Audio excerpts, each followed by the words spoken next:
அனைவருக்கும் அன்பு வணக்கம். ஞாயிறு நண்பகலில் வயிற்றுக்கு ஈயப்படும் முன்பு செவிக்கும் நல்ல கருத்துக்களை வழங்க வேண்டும் என்கிற அடிப்படை நோக்கத்துடன் தொடங்கப்பட்ட ஞாயிறு போற்றுதும் என்ற நிகழ்வு தனது 27வது நிகழ்வாக இன்று தமிழ் செம்மல் நிதி வல்லுநர் சோமவீரப்பன் ஐயா அவர்களை அழைத்து வள்ளுவர் ஊரும் பாஸ் மேனேஜ்மெண்ட் என்ற தலைப்பிலே பேச அழைத்திருக்கிறோம். அவர்களையும் இங்கு கூடியிருக்கிற அனைத்து தமிழ் உள்ளங்களையும் வருக வருக என்று வரவேற்கிறோம். பாரதி சொல்வான், எந்தன் உள்ளம் கடலனை போலே எந்த நாளும் நின்னடி கீழே நின்று தன்னகத் ஒவ்வொரு அணவும் நின்றன் ஜோதி நிறைந்ததுவாகி நன்று வாழ்ந்திடச் செய்குவை ஐயா ஞாயிற்றுங்கண் ஒளிதரும் தேவா என்று அந்த ஞாயிறு வழங்குகின்ற ஒளிக்காக கடலே கூட அந்த ஞாயிற்றின் அடிக்கு கீழே நின்று ஒரு பெரிய எந்தன் உள்ளம் கடலனை போலே எந்த நேரமும் நின்னடி கீழே என்று தவம் இருக்குமாம். அந்த ஞாயிற்றுக்காக நாம் அனைவரும் தகமிருந்து இங்கு வந்திருக்கிற உங்கள் அனைத்து தகைமையாளருக்கும் தமிழர்களுக்கும் முதல் கண் வருகையும் வணக்கத்தையும் தெரிவித்து, தந்தை மகர் காற்றும் நன்றி அவையத்து முந்தியிருப்ப செயல் என்ற அருமையான திருக்குறளில் ஒவ்வொரு மகனையும் எவ்வளவு முடியுமோ அவ்வளவு தூரம் உயர்த்தி இந்த மாபெரும் உலக அவைகளை முன்னிறுக்க செய்கிற மாபெரும் கடமையாற்றி இங்கு அமர்ந்திருக்கிற தந்தையார் அவர்கள் அனைவருக்கும் தந்தையர் தின வாழ்த்துக்களை கூறிக்கொள்கிறேன். எப்படி அதே போல மகன் தந்தைக்கு ஆற்றும் உதவி இவன் தந்தை எண்ணூற்றான் கொளும் என்னும் சொல் என்று சொல்வார்கள். மகன் அந்த அளவுக்கு தகுதி பெற்றானோ இல்லையோ, தந்தையின் நோன்மை உண்மை. எண்ணூற்றான் கொள் என்பது எந்த மகனை பெற்ற தந்தைக்கும் உண்மை. ஏனென்றால் உற்றநோயின் ஒற்று உயிருக்கு உருகன் செய்யாத அந்த தவத்தை அனைத்து தந்தையரும் நோக்கிறார்கள் என்று நான் கருதுகிறேன். எனவே இங்கு கூடியிருக்கும் அனைத்து தந்தையருக்கும் தந்தையர் தின வாழ்த்துக்களை கூறி, நம் குழுவில் தொடர்ந்து இணைந்து வருகிற குழந்தை நல மருத்துவர் திரு முத்துக்குமரன் ஐயா அவர்களுடைய இன்று அவர்கள் இணைய இயலவில்லை. காரணம் என்றால் அவருடைய மகன் திருமணம் நாளை. எனவே அந்த திருமணத்திற்கு நாம் இந்த குழுவின் சார்பாகவும் குழுவில் இருக்கிற அனைத்து நல்லுள்ளங்கள் சார்பாகவும் நிறுவனர் திரு ராமசெல்வரங்க அவர் சார்பாகவும் திரு முத்துக்குமரன் ஐயா அவர்களுடைய மகன் ஸ்ரீமான் அபிமன்யு திவ்ய பாரதி அந்த இணையர்கள் நாளை இணைய போகும் அவர்களுக்கு முன்கூட்டியே நமது வாழ்த்தை தெரிவித்து இந்த நிகழ்வை தொடங்குகிறோம். சிறப்பு சொற்பொழிவாளரை அறிமுகப்படுத்த நிறுவனர் மருத்துவர் விழி மருத்துவர் ராமசெல்வரங்க மன்னன் அவர்களை அழைக்கிறேன். ஐயா. நன்றி மதி. இனிய காலை மதிய வணக்கம் நண்பர்களே. ஐயா, இன்றைய சிறப்பு விருந்தினர் சோமவீரப்பன் அவர்கள் எழுதிய புத்தகத்தில் சபாஷ் சாணக்கியா என்ற புத்தகம் எனக்கு மிகவும் பிடித்த புத்தகம்.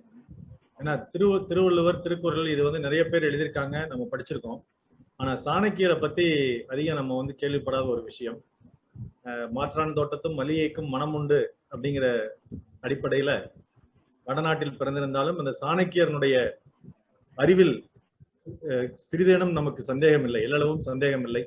அப்படிப்பட்ட அறிவை நம்முள் விதைத்த ஐயா சோமவீரப்பன் அவருடைய அந்த புத்தகத்தில் சாணக்கியனுடைய 3 கேள்வின்னு ஒரு தலைப்பின் கீழே கேட்டிருப்பாரு. அந்த வினாக்கள்ல இந்த 3 வினாக்கள் நம்ம கேட்டோம்னா எந்த ஒரு செயலையும் சிறப்பா செய்யலாம் அப்படின்னு சொல்லியிருப்பாரு. ஒண்ணு, நான் இதை ஏன் செய்கிறேன் அப்படிங்கிற கேள்வி. 2வது, செய்தால் என்ன நடக்கும்ங்கிற கேள்வி. 3வது, வெற்றி அடைய முடியுமா அப்படிங்கிற கேள்வி. இந்த புத்தகத்தை நான் ஞாயிறு போற்றுதும் ஆரம்பிக்கிறதுக்கு முன்னாடி 27 வாரங்களுக்கு முன்பு படித்துக் கொண்டிருந்தேன். அப்ப இந்த குழுவை ஆரம்பிக்கலாம் என்று எண்ணும் பொழுது இந்த 3 கேள்வி என்னுடைய மனசுல வந்தது. நான் ஏன் இதை செய்கிறேங்கிற கேள்விக்கு முதல் கேள்விக்கான பதிலாக தமிழால் இணைய அப்படிங்கிற ஒரு பதில் என் மனசுல உருவாச்சு. அதனாலதான் தமிழால் இணைவோம் அப்படின்னு ஞாயிறு போற்றுறதுக்கு பின்னாடி வரக்கூடிய சொற்றொடா அது இருக்கும். இது செய்தால் என்ன நடக்கும்ங்கிற கேள்விக்கு தமிழ் அறிவும் தமிழ் உணர்வும் பெருகும் அப்படிங்கிறது விடையா இருந்துச்சு. அது உண்மையாவும் இருக்குது, அது நடந்துகிட்டே இருக்கு.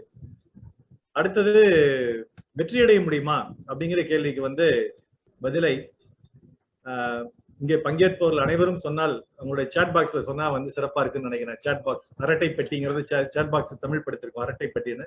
அந்த அரட்டை பெட்டியில வெற்றியடைய முடியுமா அப்படிங்கிற கேள்விக்கு ஆம், முடியும், இல்லை அப்படின்னு பதில் சொன்னீங்கன்னா சிறப்பா இருக்கும். அதற்கு என்னுடைய மனது சொன்ன பதில் நீங்கள் என்ன பதில் சொல்கிறீர்களோ அந்த பதில் தான் என்னுடைய பதில் அப்படிங்கிறதும் நான் விட்டுறேன். பார்க்காமலேயே பண்புடையோரிடமும் பழக முடியுமா? நேரில் சந்திக்காமல் அளவிடாமல் பண்புடைய பலருடன் பழக முடியுமா? பாசமுள்ள சகோதரர்களாக அவர்களிடம் பாசமுள்ள சகோதரர்களாக நாம் மாற முடியுமா அப்படிங்கிற கேள்விய கோமு காலத்துல கேட்டிருந்தா கண்டிப்பா முடியாது அப்படின்னு தான் என்னுடைய பதிலா இருக்கும். அதாவது கொரோனாவுக்கு முந்தைய காலத்தில். ஆனா கோபி காலத்துல கொரோனாவுக்கு பிந்தைய காலத்தில் கேட்கும் பொழுது முடியும் அப்படிங்கறத நிரூபித்து அது தொடர்ந்து வருகிறது அப்படிங்கிறதுக்கு இந்த ஞாயிறு போற்றிருக்கும் குழுவில் உள்ள உறுப்பினர்களே சான்று. எனக்கு தம்பிகள் பலர் உண்டு. அதுல இறைமதியும் திருப்பதியும் கற்கண்டு. ஏன்னா இறைமதி சிங்கப்பூர்ல இருக்காரு, நான் சேலத்துல இருக்கிறேன். இந்த மாதிரி இந்த குழுவில் கூடிய பலரும் பல ஊரில் இருக்கும். யாருமே இது வரைக்கும் சந்திச்சதே இல்லை. இந்த மாதிரி ஒரு நிகழ்வை நாம் நடத்தலாம்னு சொன்னப்ப அதற்கு முதல் கரம் தூக்கி என் கரம் பிடித்து உலா வருபவர் இறைமதி அவர்கள். என் தம்பி இறைமதியும் அதற்கு பிறகு நோ ஃபார்வர்டிங்கிற குரூப்ல நான் சேர்ந்ததுனால ஐயா சோம வீரப்பன் அவர்களை எனக்கு அறிமுகம் செய்த திருப்பதியும் என்னால் மறக்க முடியாது. தேவலோகம்னு ஒண்ணு அவ்வுலகில் உள்ளதா? இந்த கேள்விக்கு பதில் நம்ம யாருக்குமே தெரியாது. ஏன்னா யாருமே நான் தேவலோகம் போனதில்லை, போயும் திரும்பி வர்றதில்லை. ஆனா தேவர்கள் போன்ற பெரியவர்கள் பிறந்த ஊர் ஒன்று இந்த உலகில் உள்ளது. அதுதான் தேவக்கோட்டை.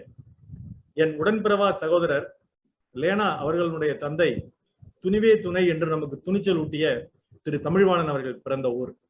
உச்ச நீதிமன்றத்தினுடைய முன்னாள் நீதியரசர், தமிழ்நாட்டினுடைய நீதி நெறிமுறைக்கு நாடு தழுவிய ஒரு நற்பெயரை ஏற்படுத்தி கொடுத்தவர் ஐயா ஏஆர் லட்சுமணன் அவர்கள் பிறந்த சிறந்த ஊர் தேவக்கோட்டை. அப்படிப்பட்ட சிறந்த ஊரில் பிறந்தார் இன்றைய சிறப்பு பேச்சாளருமாகிய திரு சோம வீரப்பன் அவர்கள். அவர்களுடைய தந்தை திரு சோமைய செட்டியார், தாயார் சிவகாமி ஆச்சி. இவர் சென்னை மயிலாப்பூரிலே உள்ள விவேகானந்தர் கல்லூரியில் கணிதம் பயின்றார். அங்கே விவேகமும் சேர்த்து பயின்றார். அத்துடன் தமிழில் ஆர்வமும் அங்கே அவருக்கு ஆர்வமாகிவிட்டது. பொருளாதாரத்தில் முதுகலை பட்டம் பெற்றார். இங்கிலாந்தினுடைய மான்செஸ்டர் பல்கலைக்கழகத்தில் பட்டய படிப்பும் பயின்றார். இவர் திரைக்கடலோரியும் திரவியம் தேடியவர், திரும்பவும் தமிழுக்கே தொண்டு செய்ய வந்துள்ளவர். 1977 பஞ்சாப் நேஷனல் வங்கியினுடைய அதிகாரியாக சேர்ந்து தனது நேர்மையினாலும் கடின உழைப்பினாலும் படிப்படியாக பதவி உயர்வுகள் பெற்றார். அப்பெல்லாம் விஜய் மல்லையா போன்ற ஆட்கள்லாம் இல்ல போல இருக்கு. அப்படி இருந்திருந்தாலும் இவர்கிட்ட அவருடைய வேலையெல்லாம் நடந்திருக்காதுன்னு நினைக்கிறேன்.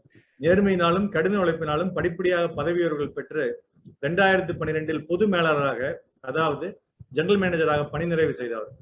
பணிகாலத்தில் 8 மாநிலங்களில் 18 அலுவலகங்களில் வங்கி சேவை செய்த அனுபவம் பெற்றவர்கள். அதுல எந்த ஆச்சரியம் இல்லை. இவருக்கு தாய்மொழி தமிழ் தவிர ஆங்கிலம், இந்தி, சமஸ்கிருதத்திலும் புலமை பெற்றவர். இள வயது முதலே தமிழிலும் திருக்குறளும் தனியாக ஆர்வம் கொண்டவர்கள். தமிழ் இந்து நாளிதழ்களில் 125 வாரங்களாக தொடர்ந்து குரல் இனிது என்னும் கட்டுரைகள் எழுதி வந்தார். பின்னர் சபாஷ் சாணக்கியா என்னும் தொடரை 101 வாரங்கள் எழுதி நிறைவு செய்தார். இந்த ரெண்டையும் படிக்கிறதுக்காகவே நான் தமிழ் இந்து அந்த காலத்துல வாங்கினேன். எங்க வீட்டுல தொன்று தொட்டு ஆங்கில ஹிந்து வரும். தமிழ் இந்து ஒரு நாள் வாங்கி பார்க்கும்போது அந்த சப்ளிமெண்ட்ல ஒரு வாரத்துல அந்த குரல் இனிது வந்தது. அதுக்கப்புறம் தொடர்ந்து வாங்க ஆரம்பிச்சேன். சபாஷ் சாணக்கியாவும் அதுல படிச்சேன். இவை நூல்களாக வெளிவந்து நல்ல வரவேற்பையும் பெற்றுள்ளன. சோம வீரப்பன் ஐயா அவர்களுக்கு வள்ளுவர் குரல் குடும்பத்தினர் யதார்த்த உரை நாயகர் என்னும் பட்டம் வழங்கி மகிழ்ந்துள்ளனர். இவர் நெய்வேலி புத்தக கண்காட்சியில் சிறந்த எழுத்தாளர் என தேர்ந்தெடுக்கப்பட்டுள்ளார். தமிழ்நாடு அரசு இவருக்கு திருச்சி மாவட்டத்திற்கான தமிழ் செம்மல் விருது வழங்கி கௌரவித்தது. திருச்சி மாவட்டத்தை சேர்ந்த இவருக்கு உலகளாவிய தமிழை மேம்படுத்தும் தமிழ் செம்மல் என்னும் விருதை வழங்கி தமிழக அரசு கௌரவித்தது. இதுல இன்னொரு ஆச்சரியம் என்னன்னா,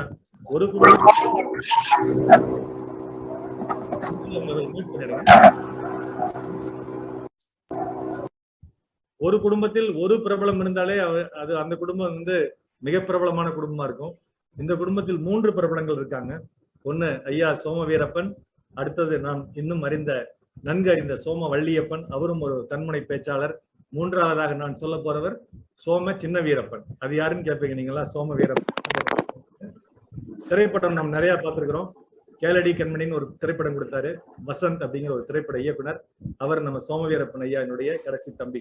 இப்படிப்பட்ட பல சிறப்புகளுக்கு சொந்தக்காரராகிய சோம வீரப்பன் ஐயா அவர்களை இந்த அவைக்கு அறிமுகப்படுத்துவதில் நான் மற்றற்ற மகிழ்ச்சி கொள்கிறேன். ஐயா, அவை உங்களுடையது.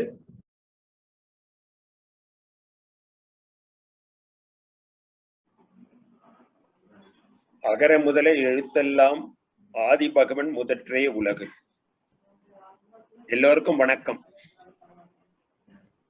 ஞாயிறு போற்றுதும், திங்கள் போற்றுதும், மாமழை போற்றுதும்.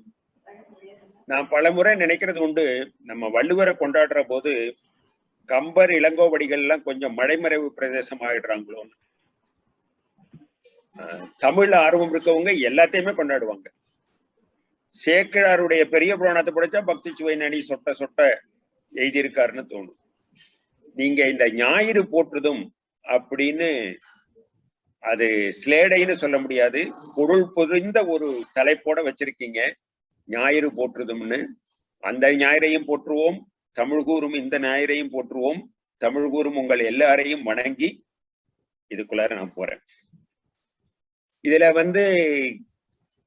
பாஸ் மேனேஜ்மெண்ட் அப்படின்னு தலைப்பு வச்சதற்கான காரணத்தை நம்ம இந்த இதுல முழுக்க படிக்கிற இந்த பிபிடியை பார்க்கிற போது தெரிஞ்சுக்கலாம். முதல்ல நான் சில கருத்துக்களை உங்களோட பகிர்ந்து கொண்டுகிட்டு மேற்கொண்டு போலான்னு நினைக்கிறேன். வள்ளுவர் திருக்குறள்ல எதை சொல்றார் அப்படின்னு பார்த்தா, திருக்குறளை எல்லாரும் அறநூலா கொண்டாடும். நான் கூட ஒரு இடத்துல சொன்னேன், திருக்குறளை எக்ஸ்ரே எடுத்து பார்த்தா அறமும் அன்பும் தான் தெரியும். அதுதான் அதனுடைய அடிப்படை. அறத்தை சொல்கிற வள்ளுவர் அறத்துப்பாடுல மொத்தம் எத்தனை அதிகாரங்கள் சொல்லியிருக்காருன்னு பார்த்தா 38 அதிகாரங்கள் சொல்லியிருக்கிறார். காமத்துப்பாடுல 25 அதிகாரம் சொல்லியிருக்கிறார். மொத்தம் உள்ள 133ல பொருட்பால் தான் அதிகமா சொல்லியிருக்காரு. அவர் பொருட்பால் முக்கியம்னு சொன்னாரா அப்படிங்கறதெல்லாம் கேள்வி. பொருட்பாலை சொல்ல வேண்டிய கட்டாயமாச்சு. ஏன்னா நட்புல 50 குறள்கள் சொல்ல வேண்டிய கட்டாயம் வந்தது. நட்பை பத்தி மாத்திரமே 50 குறள்கள் சொல்கிறார். எதை பத்தி அதிகமா சொல்லுவோம், எதை செய்யக்கூடாதோ, எதை ஒழுங்கா செய்யணுமோ அதை பத்தி அதிகமா சொல்ல வேண்டிய கட்டாயம் வரும். நான் இவ்வளவு பீடிகை போடுறதுக்கு என்ன காரணம்னு கேட்டா, பொருட்பாடுல பல குறள்கள் பல பேருக்கு தெரியாமலே இருக்கு. மிகச்சிறந்த வள்ளுவர் மேல பற்று வச்சிருக்கவங்ககிட்ட பேசுற போது கூட, சமீபத்துல நான் தென்காசி திருவள்ளுவர் கழகத்துல பேசினேன். நிறைய வள்ளுவர் சார்ந்த குழுக்கள்ல இருக்கிறேன். இப்படியெல்லாம் சுவைபட வள்ளுவர் சொல்லியிருக்காரேன்னு அவங்க கேட்கிறாங்க. சில குறள்களை சொன்னா, மன்னரை சேர்ந்தொழுகல் அப்படின்னு ஒரு அதிகாரம் இருக்கிறது. அதை பத்தி தான் இன்னைக்கு நம்ம பேச போறோம். அந்த மன்னரை சேர்ந்த ஒழுகல் அதிகாரம் எனக்கு தெரிந்து எந்த பள்ளிக்கூடத்து பாட புஸ்தகத்திலையும் இல்லை, கல்லூரியில இல்லை. அதனாலதான் பல பேருக்கு தெரியாமலே போயிருச்சுன்னு நினைக்கிறேன். நட்பை பத்தி எல்லாம் இருக்கிற அதிகாரங்கள்லாம் வருது. படைக்குடி குழுன்னு இறைமாட்சி பத்தி சொல்ற அதிகாரம் எல்லாம் குறள்கள்லாம் இருக்கு. இந்த 10 குறள்கள் என்னன்னு நம்ம பேசுற போது அதனுடைய முக்கியத்துவமும் அதனுடைய சுவையும் நமக்கு தெரியும். அறத்துப்பால் கடவுள் வாழ்த்துல தொடங்குதுங்க. எந்த அதிகாரத்துல முடிவுடையது தெரியுமா? ஊழல முடிக்கிறாரு. பொருட்பாலை எதுல தொடங்குறாருன்னா பாருங்க, அது ஒரு பிரமிட் மாதிரி வச்சிருக்காரு. பொருட்பாடுல முதல் அதிகாரம் இறைமாட்சியில சொல்றார். ஒரு அரசனுக்கும் நாட்டுக்கும் டெபினிஷன் சொல்றார். அரசன்னா யாரு அப்படின்னு சொல்றார் இறைமாட்சியில. அத கைமையில முடிக்கிறார். 700 குறட்பாட்கள் பொருட்பாடுல இருக்கு. அவர் திட்டம் போட்டு இது தனி மனிதனுக்கு சொல்றத அறத்துப்பாலையும், குடும்ப சார்ந்த விஷயங்களை சொல்றதுல காமத்துப்பாலையும் வச்சவரு. ஒரு மனிதன் சமூகத்துல எப்படி நடந்துக்கணும் அப்படிங்கிறத பொருட்பாடுல சொல்லி இருக்கிறாரு. அதுல ஒரு அதிகாரத்தை எடுத்து நம்ம பேச போறோம். அந்த அதிகாரம் தான் இறைமாட்சி.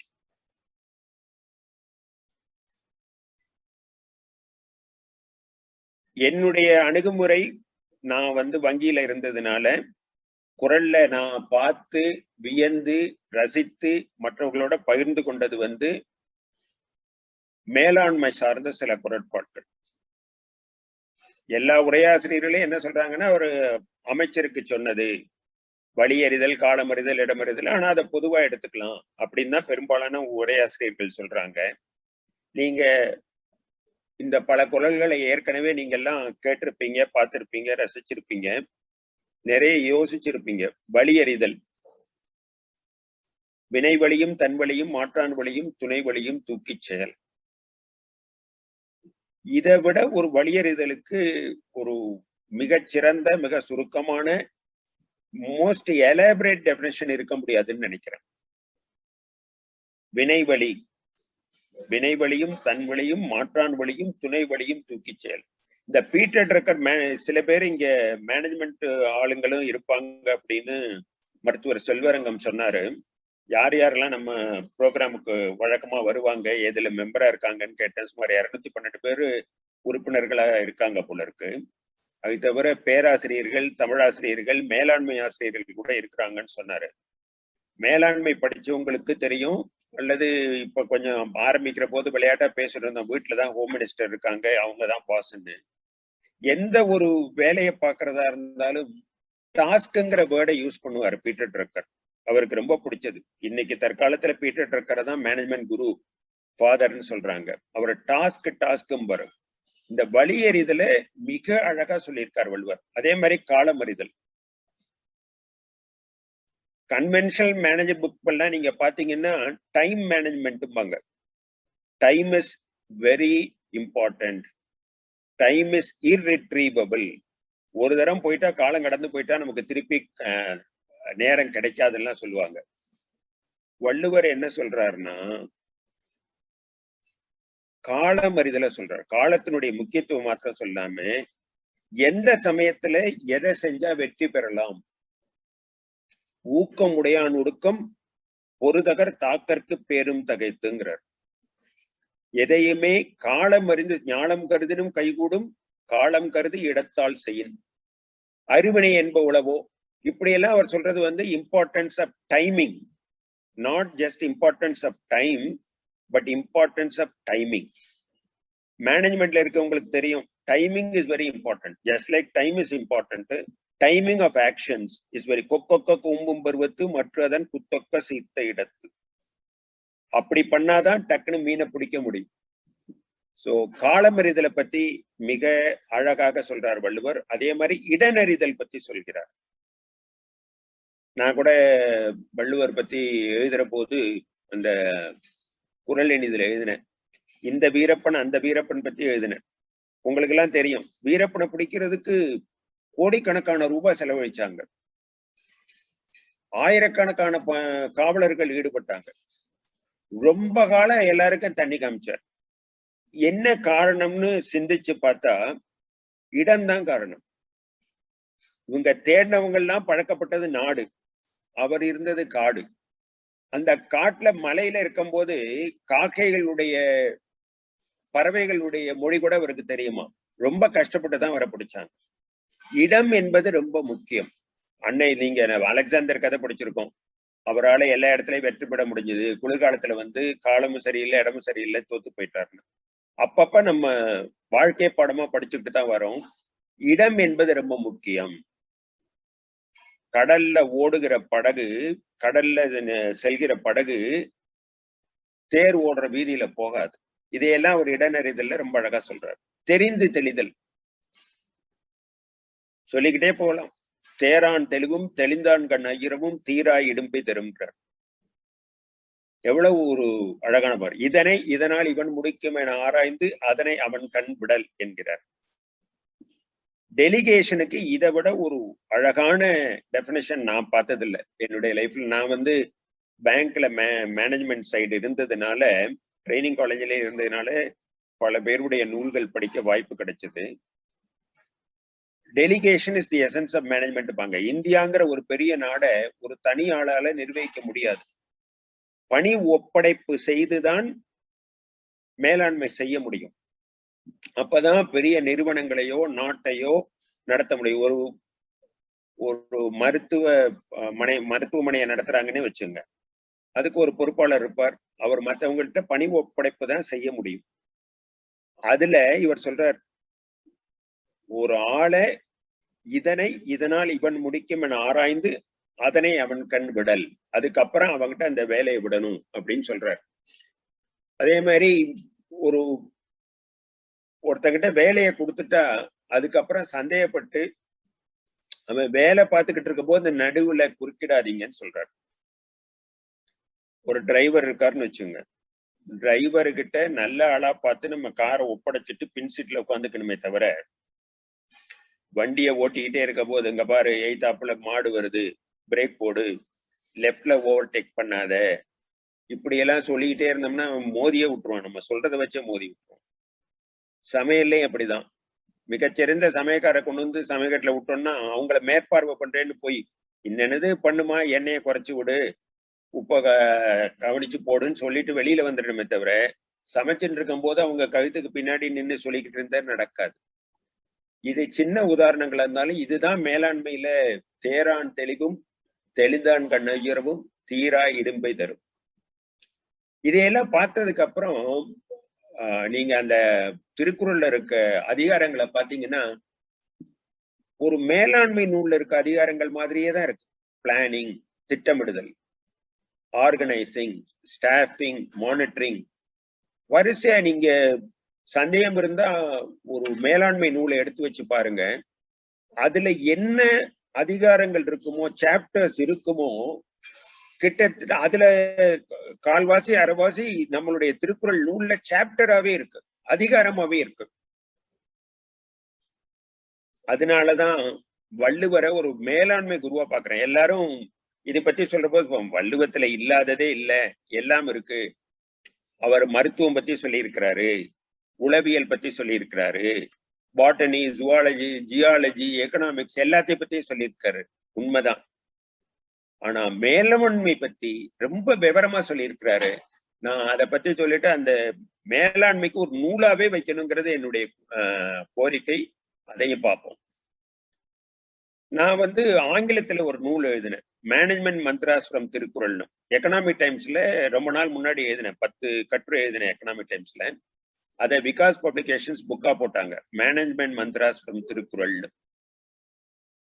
இது ஆங்கிலத்துல இருக்கிறதுனால நிறைய பேர் போய் சேர முடிஞ்சது. அதுக்கு ஹிந்துல பிசினஸ் லைன்கிற இதுல ஒரு விமர்சனம் எழுதியிருந்தாங்க அந்த நூலை பத்தி. உங்களுக்கு தெரியும், ஹிந்துன்னா முரளி ஞாபகம் வரும். ஹிந்துல 3 முரளி இருக்காங்க. ஓனர் முரளி தவிர எடிட்டோரியல்ல ஒரு முரளி இருந்தார். அவர் எழுதின வார்த்தை என்னன்னா, this contain stuff which they do not teach in Harvard or Ahmedabad. This contains stuff which they do not teach in Harvard or Ahmedabad. ஏன்னு கேட்டா, வள்ளுவர் 2000 வருஷம் பெஸ்ட் செல்லர் பண்ணோம். இன்னைக்கு வரைக்கும் வள்ளுவர் பெஸ்ட் செல்லர் தானே. வள்ளுவர் சொல்ற கருத்துக்கள் காலத்தை கடந்து நிக்குது. அவர் சொல்ற மேலாண்மை கருத்துக்கள் புஸ்தகத்துல நூல்கள்ல, மேலாண்மை நூல்கள்ல இருக்கிறதையும் சொல்றாரு, அதுக்கு மேல போய் ஒரு படியும் சொல்கிறார். அதை பத்தி தான் நம்ம இன்னைக்கு பேச போறோம். மன்னரிடம் அமைச்சர் எப்படி நடந்து கொள்ள வேண்டும் என்று விளக்குகிறார் வள்ளுவர். இது எந்த டெக்ஸ்ட் புக்லயாவது பாஸ் மேனேஜ்மெண்ட் இருக்கா பாருங்க. How to manage your manager, how to conduct yourself with the manager.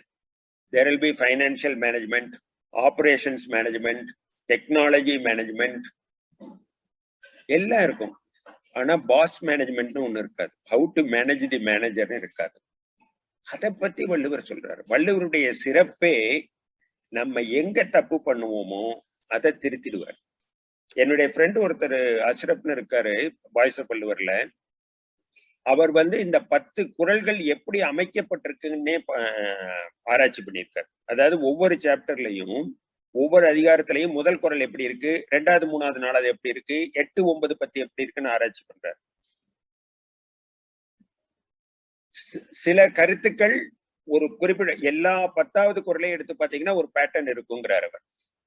நான் சொல்ல வந்த கருத்து கிட்டத்தட்ட அது சார்ந்தது. இந்த 10 குறளையும் நீங்க பாத்தீங்கன்னா இத நான் 10 கமாண்ட்மெண்ட்ஸ்னே சொல்லுவேன், ரூல் புக்னே சொல்லுவேன்.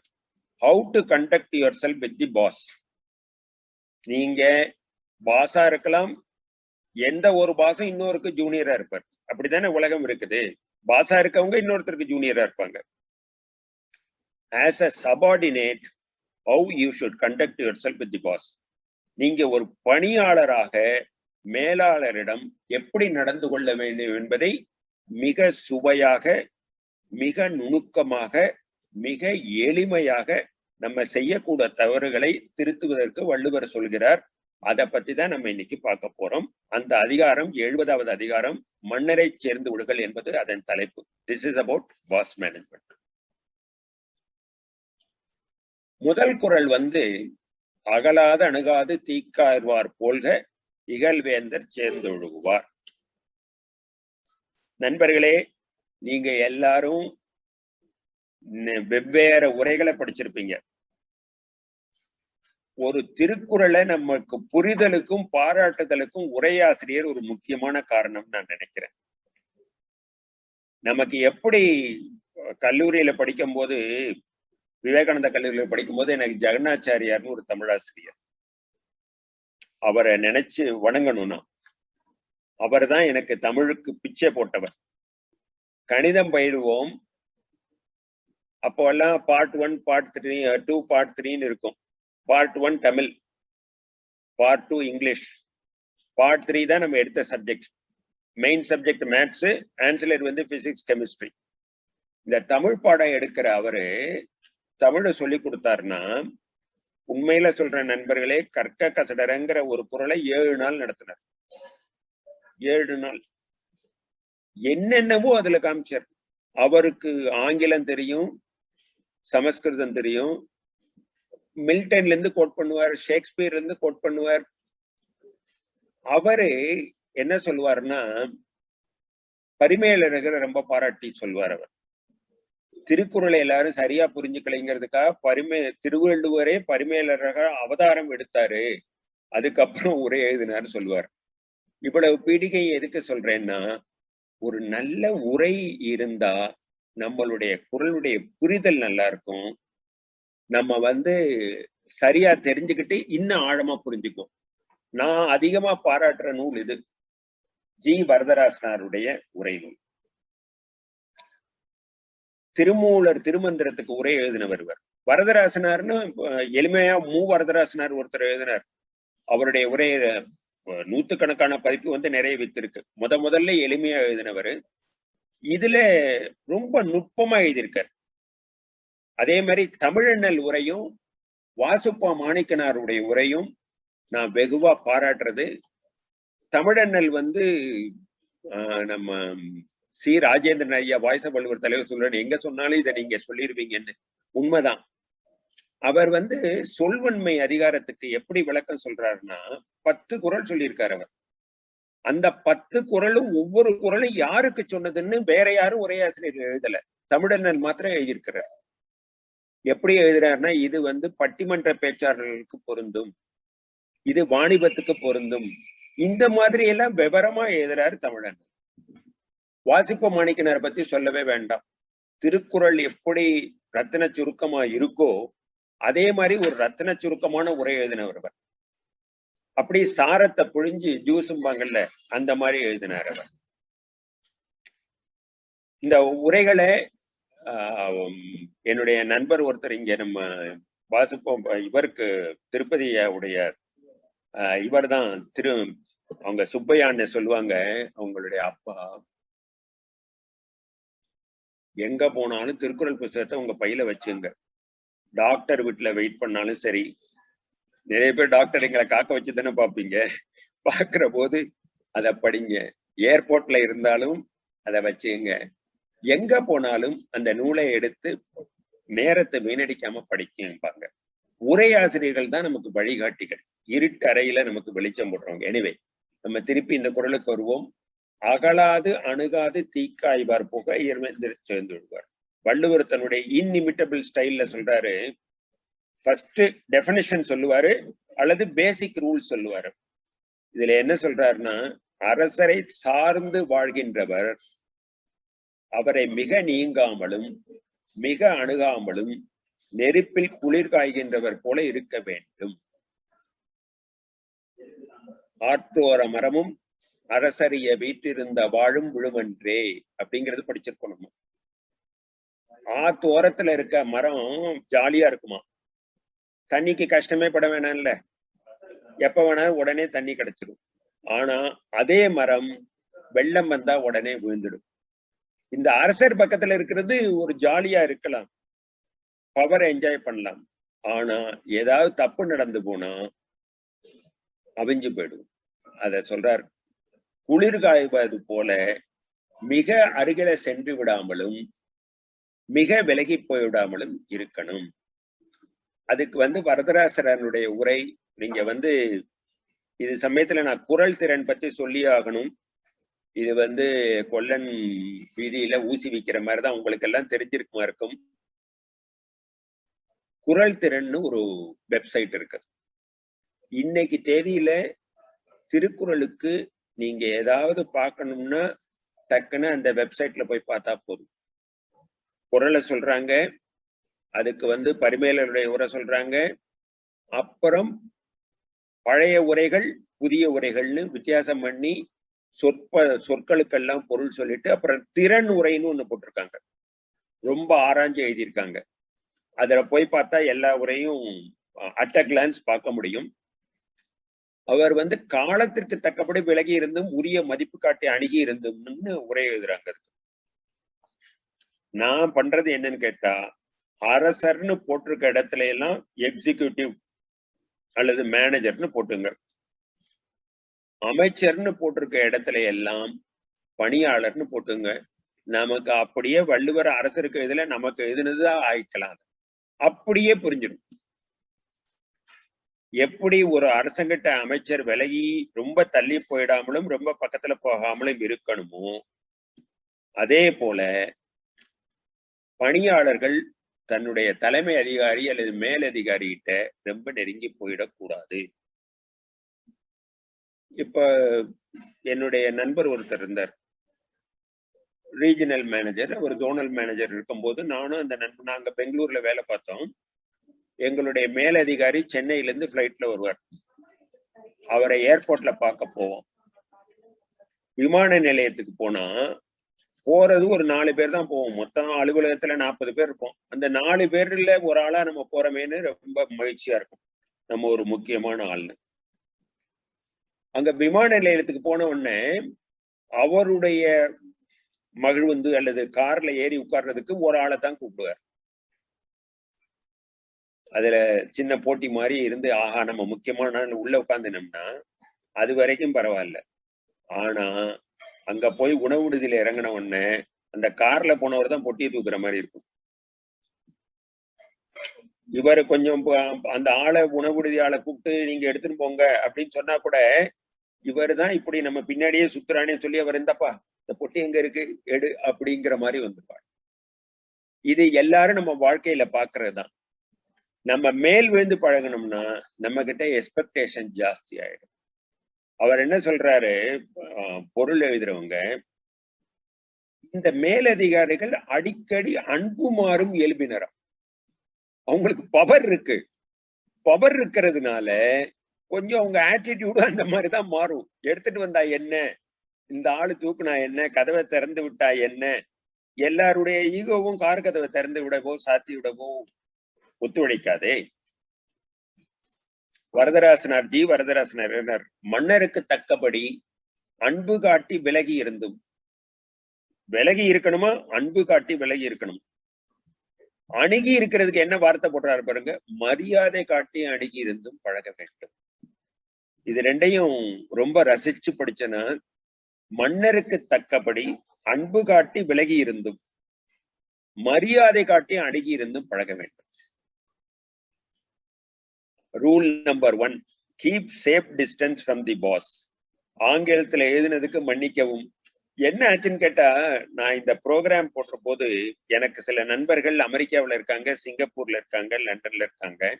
அவங்க எல்லாம் இது ரெக்கார்டு கிடைக்குமா, ரெக்கார்டு பண்ணிட்டு பதிவு பண்ணி அப்புறமா நீங்க லிங்க் கொடுப்பீங்களான்னு கேட்டாங்க. நம்ம மருத்துவர் செல்வரங்க ஐயாவை கேட்ட போது, ஆமா இது யூடியூப்ல பார்க்கலாம், ஞாயிறு போட்டதுன்னு பார்க்கலாம், கொஞ்ச நேரம் கழிச்சு நாங்க அதை ரெக்கார்ட் பண்ணி உங்களுக்கு கொடுப்போம், அதை எப்ப வேணா நீங்க பாத்துக்கலாம்னு சொன்னாங்க. அங்க எப்படின்னு கேட்டா, திருக்குறளே தமிழ்ல சொல்லி கொடுங்கன்னு சொல்றவங்க எல்லாம் இருக்காங்க அமெரிக்காவுல, இங்கிலாந்துல எல்லாம். அதுக்காக இது ஒரு வைடர் ஆடியன்ஸ். திருக்குறள் ஆங்கிலத்துல சொல்லி கொடுப்பாங்க. ஆமா ஆமா, அவங்க என்ன சொல்றாங்க, எங்களுக்கு திருக்குறள் ரொம்ப வேண்டியதா இருக்கு, எங்க குழந்தைங்களுக்கு தமிழோ வரமாட்டேங்குது, நீங்க கொஞ்சம் சொல்லிக் கொடுங்க, தமிழ்ல சொல்லிக் கொடுங்க தமிழ்ல கொஞ்சம் கொஞ்சம் குறைச்சுக்கிட்டு இங்கிலீஷ்ல கொஞ்சம் கொஞ்சம் கூட்டி அவங்களுக்கு புரியுற மாதிரி சொல்லி கொடுங்க, ஆங்கிலத்துல சொல்லி கொடுத்துட்டா பெட்டருங்கிறாங்க. இந்த மாதிரி ஒரு நிலைமையினால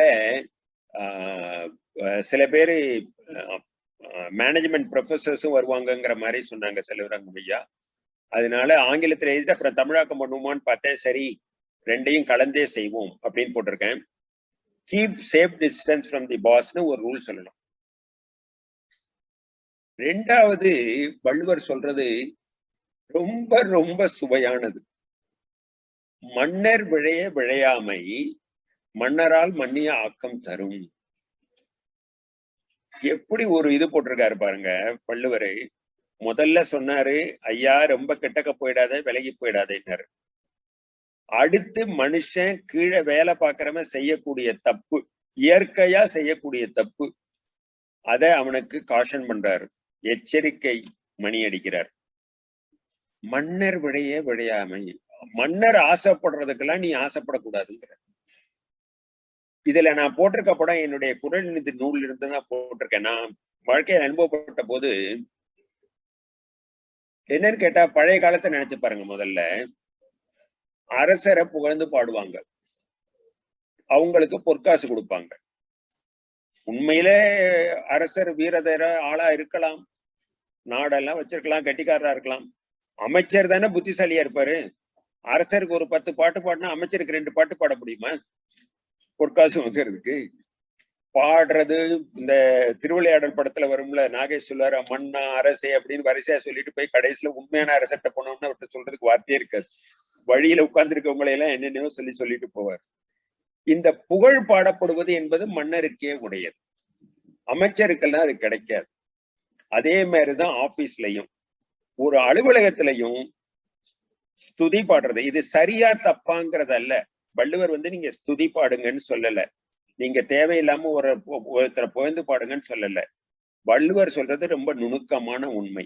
அவர் என்ன சொல்றாரு, தம்பி நீ பணியாளர், அவர் மேலாளர், நீ அமைச்சர், அவர் அரசர்.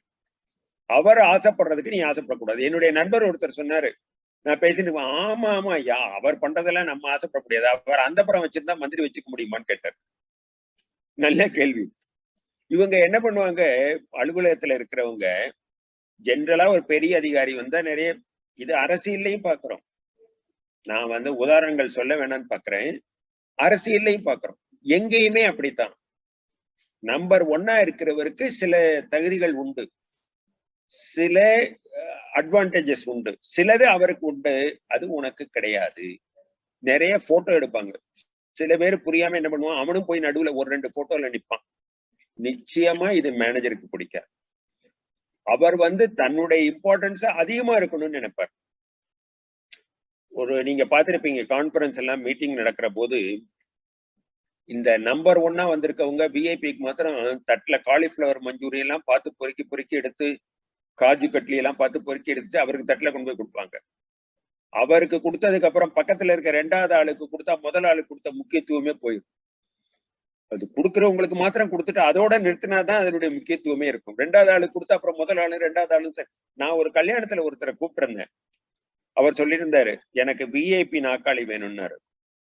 2 பேர் வந்தாங்க. ஆக்சுவலா 2 விஐபி நாற்காலி போடுறேன்னு. அப்புறம் நானும் ஒன்னான்னு கேட்டாரு. 2 பேரும் விஐபி தான். ஆனா அவர் பர்டிகுலரா எனக்கு சொல்லிட்டாரு, ஒரு விஐபி நாற்காலி தான் போடணும், அவருக்கு பக்கத்துல ஒரு சின்ன நாற்காலி தான் போடணும், ஏன்னா எடப்பட்ட நாற்காலி வேணா போட்டுக்க, ஆனா என்னுடைய சைஸ்ல போடக்கூடாது அப்படின்னார். இது ஒரு உளவியல் உண்மை. வள்ளுவர் இதை சொல்றார், மன்னர் விழையாமை தான் வேணும். ரூல் நம்பர் 2 என்னன்னா, don't aspire or compete for things the boss cherishes. 3வது குறள்ல அவர் he gets into brass tacks. ரொம்ப முக்கியமா கவனமா இருக்க வேண்டிய விஷயங்களை எல்லாம் சொல்றார். தன்மேல் சந்தேகம் வராமல் பார்த்து கொள்ள வேண்டும்ங்கிறார். பணியாளர் மேலாளர் அப்படிங்கிற உறவுங்கிறது ரொம்ப நாசுக்கானது. நம்ம கணவன் மனைவி உறவுங்கிறோம், தந்தை, இன்னைக்கு தந்தையர் தினம், தந்தை மகன் உறவுங்கிறோம், அவையில் முந்தி இருப்ப செயல்லாம் இப்ப நம்ம பேசணும். சாணக்கியரை பத்தி நம்ம செல்வரங்கம் பேசினது மனசுக்கு மிகவும் இதமாக இருந்தது. ஒரு 3 கேள்விகளை கேட்டு இதை ஆரம்பிச்சேன்னு ரொம்ப ஒரு இதை எடுத்து கொண்டு வந்து இங்க கொடுத்து சொன்னாங்க. அழகாக தொடர்பு படுத்தி சொன்னாங்க. இதுல நம்ம சந்தேகம் வராமல் பார்த்து கொள்ள வேண்டும்ங்கிறது ரொம்ப முக்கியம். சாணக்கியர் என்ன சொல்றாரு, ஒரு பணியாளருடைய விசுவாசத்தை சம்பாதிப்பது எப்படின்னு ஒரு கட்டுரை. ஆக்சுவலா இந்த சபா சாணக்கியங்கிறது வந்து நான் அர்த்த சாஸ்திரம் அதெல்லாம் எழுதல, சாணக்கருடைய பொன்மொழிகளை விளக்கி எழுதினேன். இன்ஃபேக்ட் 101 கட்டுரையில குறைஞ்சபட்சம் 30 கட்டுரையில திருக்குறள் கோட்டா இருக்கும். 101 கட்டுரையில ஒரு 15-20 கட்டுரைக்கு 10-15 கட்டுரைக்கு தலைப்பே திருக்குறள்ல இருந்து வந்தது, சொற்றொடர்கள். அது சீரா ஐயா சொன்னாரு, உனக்கு திருக்குறளை விட மாட்டேயா, நீ சபா சாணக்கிய எழுதினாலும் திருக்குறள் தான் எழுதுறேன்னாரு.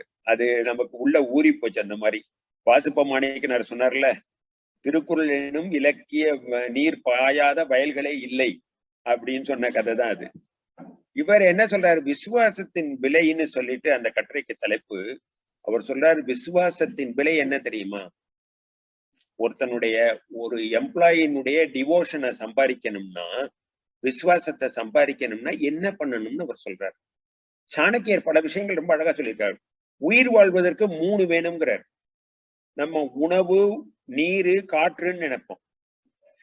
அவர் உணவு, நீரு, காற்றை விட்டுட்டு காற்று இருக்குன்னு நினைச்சிட்டாரு போல இருக்கு. அவர் சொல்றாரு பாராட்டுங்கிறார். பாராட்டு இல்லாட்டா மனுஷன் செத்து போயிருவாங்கிறார்.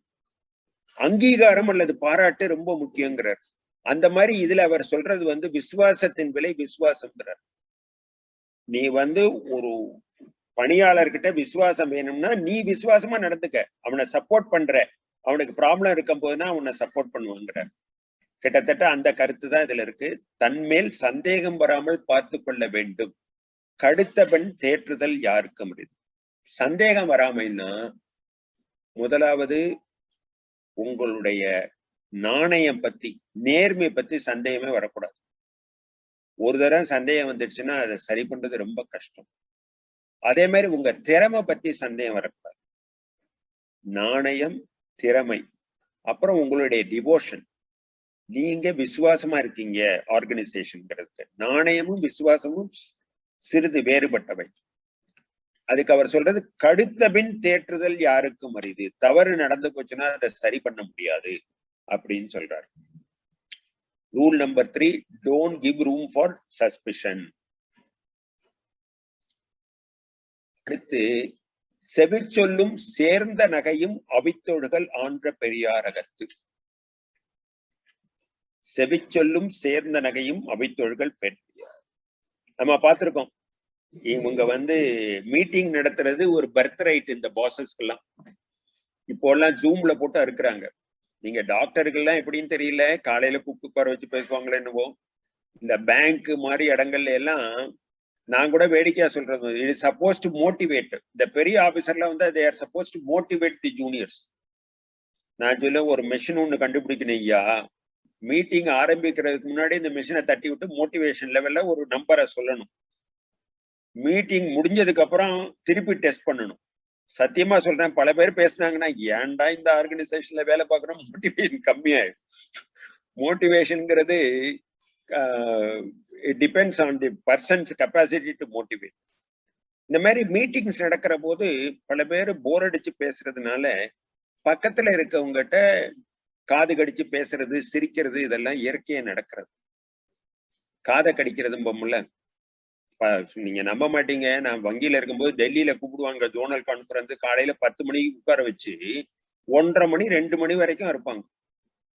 அப்ப நடுவுல இந்த செல்போன் வந்த மாதிரி சில பேர் நடிச்சுக்கிட்டு வெளியில போயிட்டு வந்துருவான், சில பேர் டாய்லெட் போற மாதிரி போயிட்டு வந்துருவான்.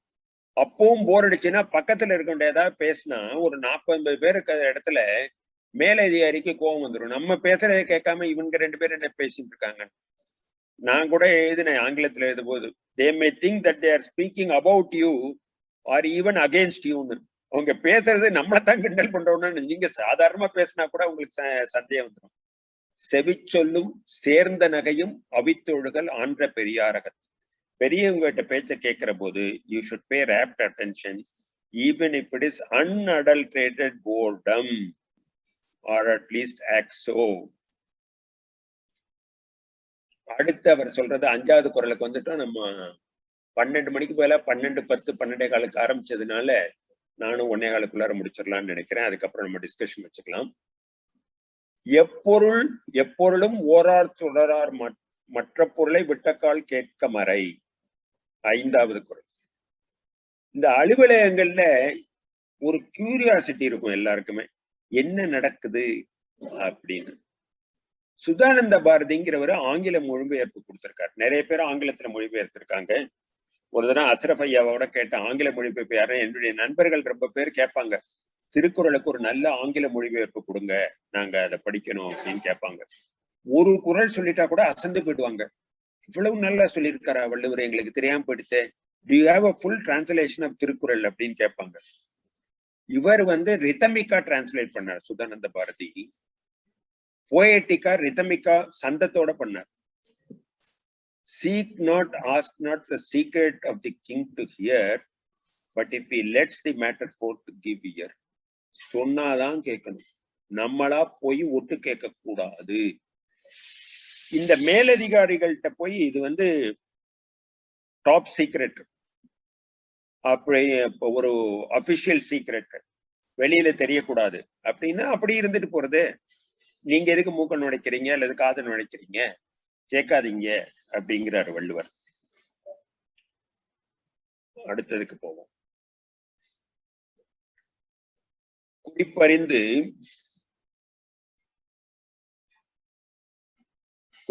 காலங்கிறது வேண்டுப வேட்ப சொல்லல், வெறுப்பில வேண்டுப வேட்ப சொல்லல். குறிப்பறிந்து காலம் கருது வெறுப்பில வேண்டுபவ வேட்ப சொல்லல். அரசர்கிட்ட பேசுற போது சும்மா பேசக்கூடாது. சிலப்பதிகார கதை நமக்கு தெரியும்ல, கொண்டு வா சிலம்பை கொண்டு வா அப்படின்னா அந்த புறத்துக்கு ராஜா போற போது போய் அவசரமா சொல்லி ஒரு ஆர்டர் வாங்கிட்டாங்கல்ல. அரசருங்கிறவரு இஸ் வெரி பவர்ஃபுல். இவ பாகுபலியில சொல்ற மாதிரி என்னுடைய வார்த்தையே சாசனம். சாசனம்லாம் ஒண்ணு எழுதுறது இல்லை, அந்த அம்மா சிவகாமி சொன்னா அதுதான் சாசனம். அரசர்கள் ஆர் வெரி பவர்ஃபுல். சோ அவங்க கிட்ட பேசுற போது அவங்களுடைய மூளை தெரிஞ்சுக்கிட்டு குறிப்பறிந்து காலம் கருதி எந்த நேரம் இந்த இடத்துல பேசலாமா அப்படின்னு கேட்டுக்கிட்டு பேசணுங்கிற இது எனக்கு வள்ளுவரை நினைச்சு வியந்து நிக்கிறேன். ஒரு ஆளு அலுவலகத்துல என்னென்ன தப்பு பண்ணுவானோ, அல்லது ஒரு அமைச்சர் அரசர்கிட்ட நடந்துக்கும் போது சாதாரணமா என்னென்ன தப்பு பண்ண கூடுமோ ஒவ்வொரு தப்பையும் பட்டியலிட்டு பிரிஸ்கிரிப்ஷன் அண்ட் ப்ரோஸ்கிரிப்ஷன் வாங்கல. டாக்டர்ஸ் எல்லாம் பிரிஸ்கிரிப்ஷன் கொடுப்பீங்க, ப்ரோஸ்கிரிப்ஷனும் கொடுப்பீங்க, இதை சாப்பிடு இதை சாப்பிடாத இதை செய்யாதே. அந்த மாதிரி வள்ளுவர் சொல்றார், speak after knowing the mood. இது ரூல் நம்பர் 6. வேண்டுப வேட்ப சொல்லல். அதாவது அவர் என்ன சொல்றாருன்னா, வரும் பொருள் உரைத்தல் மன்னவருக்கு அமைச்சருக்கு அழகு, சொல்லணும், ஆனா நேரம் பார்த்து சொல்லு, கண்ட நேரத்துல சொல்லி வம்பு பண்ணிக்காதேன்னு. சில பேர் என்ன பண்ணுவாங்க, ஜென்ரலா இது இந்த வெஸ்டர்ன் கல்ச்சர்ல உண்டு. இப்ப நம்ம நாட்டிலேயே கொஞ்சம் மத்தியானம் சாப்பிடும் போது கொஞ்சம் ஃப்ரீயா இருப்பார் பாஸ், கொஞ்சம் ரிலாக்ஸ்டா இருப்பார். அப்ப போய் அவர் ஜோக் அடிக்கிறாருங்கிறதுக்காக நம்மளும் ஜோக் அடிச்சா இதுதான் வெரி ஸ்லிப்பரி கிரவுண்ட். அவர் பேசினா கூட தேவையில்லாம ரொம்ப பேர் இந்த புதுசா ஒரு ஆபீஸுக்கு வந்தா பழைய ஆள்கிட்ட கேட்பாங்க, அதனால எப்படி என்னவோ சொல்றாங்களே அப்படின்னு கொக்கி போட்டு பார்ப்பாங்க. இவர் சார் ப்ளீஸ் பண்ணணும்னு நினைக்கிறேன், உள்ள வர்ற பாஸ ப்ளீஸ் பண்ணணும். அவர் என்ன சார் விஷயம் ரொம்ப தெரியாது, ஏதோ டக்குன்னு வந்துட்டார் சார் அப்படின்னா அவன் உடனே புரிஞ்சுக்குவான், இவன் இந்த மாதிரிதான் பேசுவான் நம்மளை பத்தியும். சோ பாஸ் கிட்ட எப்படி நீங்க டிஸ்டன்ஸ் மெயின்டைன் பண்ணணுமோ, பேசுற போது மற்றவங்கிட்ட பேசுற மாதிரி loose talk should never be done. Speak after knowing the mood and no loose talk. இதைத்தான் அடுத்த குறளை சொல்றாரு, வேட்பன சொல்லி வினையில எஞ்ஞான்றும் கேட்பினும் சொல்லாவிடல். அவரே சொல்லு கேட்டா கூட சிலதை சொல்லக்கூடாது. அவரே கேட்டாலும் இந்த கையில ஒரு டிங்ஸ் வச்சுக்கிட்டு அல்லது மத்தியான சாப்பாடு அல்லது சாயங்கால நேரம் அந்த மூடு வந்துடும். ஒரு ரொம்ப பேர் இந்த கான்பரன்சஸ் எல்லாம் போய் நல்ல ஊருங்கள்ல, கோவா மாதிரி ஊருங்கள்ல நடத்துவாங்க. அப்ப சோமமான அது இது இருக்கும்போது எதையாவது வம்பள மாட்டிக்கிட்டு எதையாவது உளறி கொட்டி நம்மளுடைய பேரை நம்மளே கெடுத்துக்க கூடாது. அரசர் விரும்புகின்ற மட்டும் சொல்லிவிட்டு பயன் இல்லாதவற்றைங்கிறாரு. வள்ளுவர் மாதிரி இந்த பயனில சொல்றது யாருமே சொல்ல. நயனில சொல்லினும் சொல்லுக சான்றோர் பயனில சொல்லாம நின்றுங்கிறாரு. கெட்டது சொன்னாலும் பரவாயில்ல, பயனில சொல்லக்கூடாதுன்னு சொல்றாரு.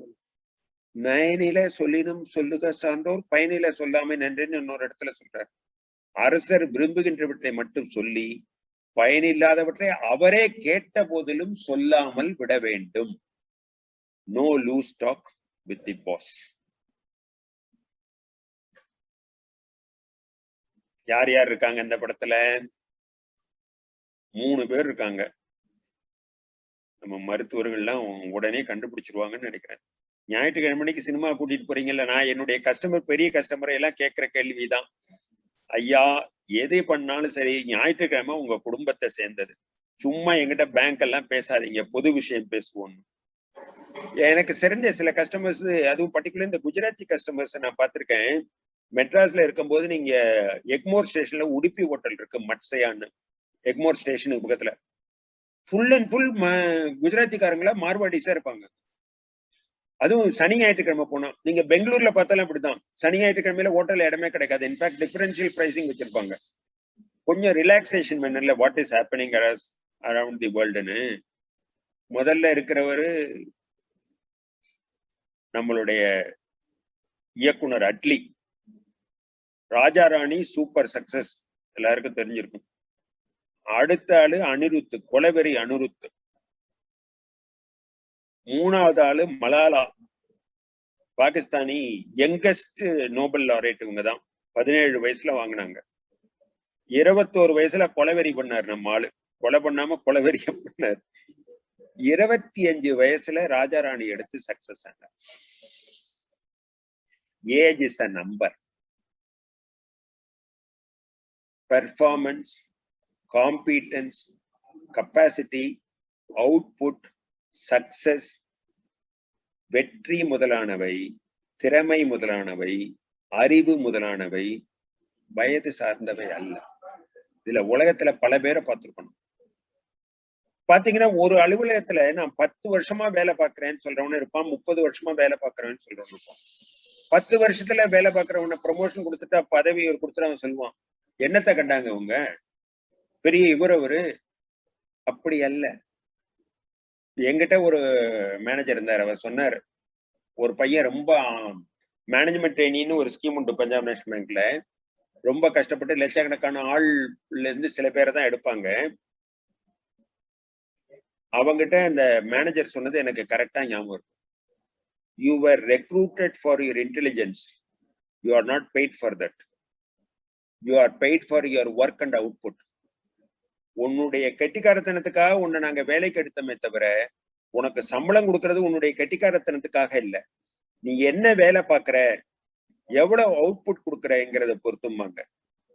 வள்ளுவர் என்ன அழகா சொல்றாரு பாருங்க. இளையர் இனமுறையர் என்று இகழார், நின்ற ஒளியோடு உலகப்படும். ஒரு பாஸ வயச சொல்லி நீங்க இகழக்கூடாது. இளையர், நீங்க அரசியல்ல நினைச்சு பாருங்க, யுனைடெட் நேஷன்ஸ்ல நினைச்சு பாருங்க, அமெரிக்காவில் நினைச்சு பாருங்க. 77 வயசுலயும் ஆகுறாங்க, 41 வயசுலயும் ஆகுறாங்க. வயசு சில பேரு ரிட்டையர் ஆகிற போதுதான் வேலைக்கு போறான், அப்பதான் பிரைம் மினிஸ்டர் ஆகுறான் அல்லது பிரசிடென்ட் ஆகுறான். சில பேர் சின்ன வயசுல. இளையர் என்று இழக்கூடாது. இனமுறையர், சொந்தக்காரன் ஜாதிக்காரன் அப்படின்னு இழக்கூடாது. நின்ற ஒளியோடு உலகப்பெறும்.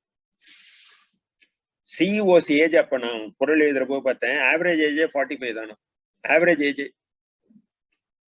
சத்யநாதல்ல ஆயிட்டார்ல இப்ப மைக்ரோசாப்டுக்கு. இதுதான் எங்க கார்ட்டூனிஸ்ட் போட்ட படம். மேனேஜரை நினைச்சுக்கிட்டு, ஐயா இவன் சின்ன குழந்தை, இவனுக்கு என்ன தெரியும் அப்படின்லாம் நினைக்க கூடாது.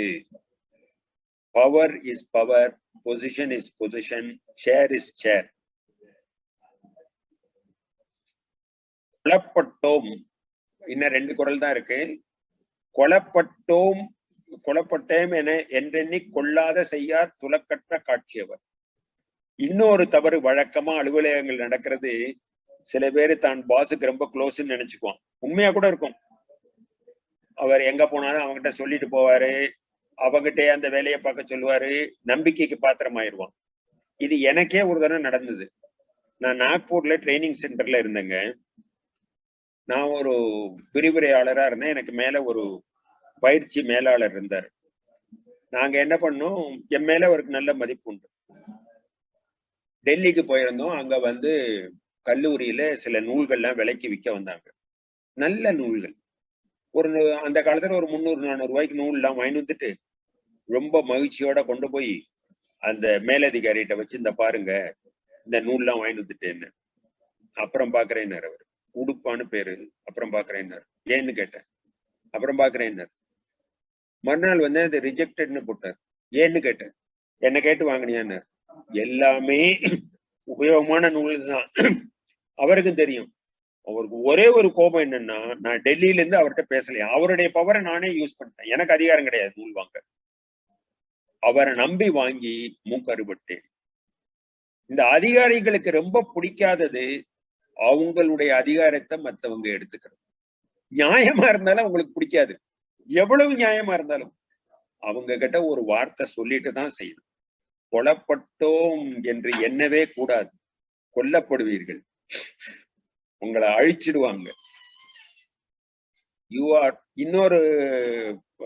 இன்னொரு பாஸ் எனக்கு வங்கியில சொன்னது, you are as important as the boss thinks or makes you. அரசியல் இது ரொம்ப முக்கியங்க, ரொம்ப முக்கியம். நீங்க பாட்டு நான் ரொம்ப சீனியரு, நான் இப்படி ஆளு அப்படி ஆளுலாம் இல்ல, கிடையாது. நீங்க ஆர்கனைசேஷனா இருந்தாலும் how can you shine only if you are given an opportunity and a position. You should never take the boss for granted. In fact, நான் பார்த்தது, நான் ஆட் பண்ணது, bosses deliberately display unpredictability. கொஞ்சம் இன்கன்சிஸ்டன்டா பிஹேவ் பண்ணுவாங்க. அப்பதான் நம்ம டெண்டர் ஹூக்ஸ்ல வைக்கலாம்னு. கொஞ்சம் ப்ரெடிக்டபிளா இருந்தா நீங்க அதே பண்ணிடுவீங்கல்ல. பாஸ் இப்படிதான் முடிவு சொல்லுவாருன்னு வச்சுக்குவீங்கல்ல. அது அவங்களுக்கு பிடிக்காது. மனைவிமார் கூட அப்படிதாங்கிறீங்களா? இப்ப எல்லாம் பேசிட்டு அப்படிதான் சொல்றீங்கல்ல. கடைசி குறள், பழையம் என கருதி பண்பல்ல செய்யும் கெழுதகை கெடுமை செய்யும். இதுல இந்த போன குறள் சொல்ற போது இன்னொன்னு ஞாபகம் வந்தது. இந்த எயின்ஸ்டீன் கதை கேள்விப்பட்டிருப்பீங்க, ஆல்பர்ட் எயின்ஸ்டீன் அண்ட் டிரைவர்னு. எயின்ஸ்டீன் வந்து தியரி ஆஃப் ரிலேட்டிவிட்டி சொன்ன போது, joke going round was only a few people in the world could understand அப்படின்னு சொல்லுவாங்களாம். அதனால இவர் வந்து ஒவ்வொரு இடத்துலயா போய் வாரத்துல 5 நாளைக்கு லெக்சர் கொடுப்பாராம் தியரி ஆஃப் ரிலேட்டிவிட்டி பற்றி. அவர் கூட ஒரே டிரைவர் தான் போவாராம். அவர் போய் அந்த கான்பரன்ஸ் கால்ல உள்ள உட்கார்ந்து எடுத்துட்டு முழு பேச்சையும் கேட்பார். எயின்ஸ்டீனுக்கு சொல்லி சொல்லி போர் அடிச்சு போச்சு. ஒரு நாள் டிரைவர், சார் நான் வேணா ஒரு தடவை இந்த இதை பேசுறேன்னு, நீ பேசிட்டு நல்லா பேசிடுவேன் சார், நான் தான் ஃபுல்லா கேட்டுட்டேனே. எயின்ஸ்டீன் அந்த காலத்துல வீடியோ குடியெல்லாம் ரொம்ப கிடையாது. எயின்ஸ்டீன் போடுற குல்லாவை போட்டுக்கிட்டு, அவர் போடுற கோட்டை போட்டுக்கிட்டு இவர் போய் அடிச்சாராம் லெக்சர். கிட்டத்தட்ட எயின்ஸ்டீனுக்கு மேலே அடிச்சிட்டார் லெக்சர். பயங்கர கைதட்டல். அப்புறம் இந்த கேள்வி நேரம் தான் எப்பவுமே பம்பான நேரம். கேள்வி நேரம் வந்துதான் யாரோ ஒருத்தன் கேள்வி கேட்டிருக்கான்.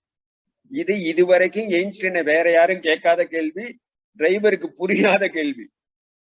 டிரைவர் ஆஃப்டர் ஆல் எயின்ஸ்டீனுக்கு இருக்க டிரைவர் சாதாரண டிரைவர் புத்திசாலி தானே இருப்பாரு. அவரு இது என்னங்க பெருசா கேள்வி கேட்குறீங்க, இந்த மாதிரி சின்ன கேள்விக்கெல்லாம் என்னுடைய டிரைவரே பதில் சொல்லுவாரு, அங்க உட்கார்ந்துருக்காரு பாருங்க அப்படின்னாராம் எயின்ஸ்டீனை பார்த்து.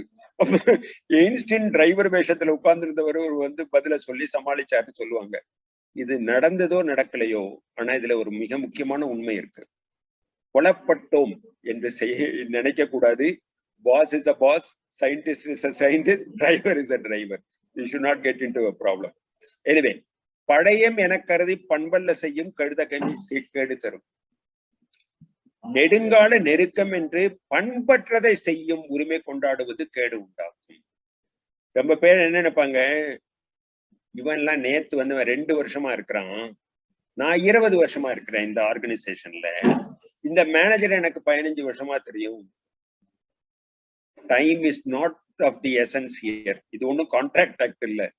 இங்க வந்து duration is not of importance. Power is power. Boss is a boss. Old friend or otherwise thou shalt give due respect. என்ன அவன் கேட்டா, இந்த ஒன்னா வேலை பார்த்தவங்க அல்லது சொந்தக்காரங்க எல்லாம் வந்தா அவனை பாசாவே பார்க்க மாட்டாங்க. அவங்கள வந்து சொந்தக்காரனா பார்ப்பாங்க. மாமனா, மச்சானா, சொந்தக்காரனா, ஊர்க்காரனா பார்ப்பாங்க. அது கூடாதுன்னு வழக்கமா நடக்கக்கூடிய இன்னொரு தவறையும் சுட்டி காட்டுகிறார் வள்ளுவர். சோ 10 குறள் பார்த்தோம். வள்ளுவர் மேலாண்மைக்கு மன்னரை சேர்ந்தவர்கள் என்னும் அதிகாரத்தில் பணியாளர் அரசனிடம் எப்படி நடந்து கொள்ள வேண்டும் என்று புட்டு புட்டு வைக்கிறாருப்பாங்கல்ல, அந்த மாதிரி புட்டு புட்டு வச்சிருக்கார். அதைத்தான் பார்த்தோம். வழக்கமா மேனேஜ்மெண்ட்ல முன்னாடி நான் சொன்ன மேனேஜ்மெண்ட்ல நான் சொல்ற மாதிரி பீட்டர் ட்ரக்கர் தான் most respected management guru. Philip Kotler is most respected marketing guru. In fact Philip Kotler சம்பந்தம் இருக்கோ இல்லையோ நான் சொல்லணும்னு நினைக்கிறேன். பிலிப் கோட்லருடைய ஃபேமஸ் கோட் என்னன்னு கேட்டா, people do not purchase products.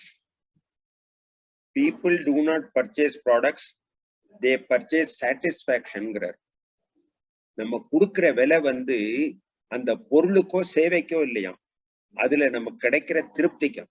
எவ்வளவு ஒரு உண்மையான 5 ஸ்டார் ஹோட்டல்ல ஏன் கூட பணம் கொடுக்குறோம், லாட்ஜ்ல ஏன் கம்மி கொடுக்குறோம், அதுல கிடைக்கிற சாட்டிஸ்பாக்சன்னால.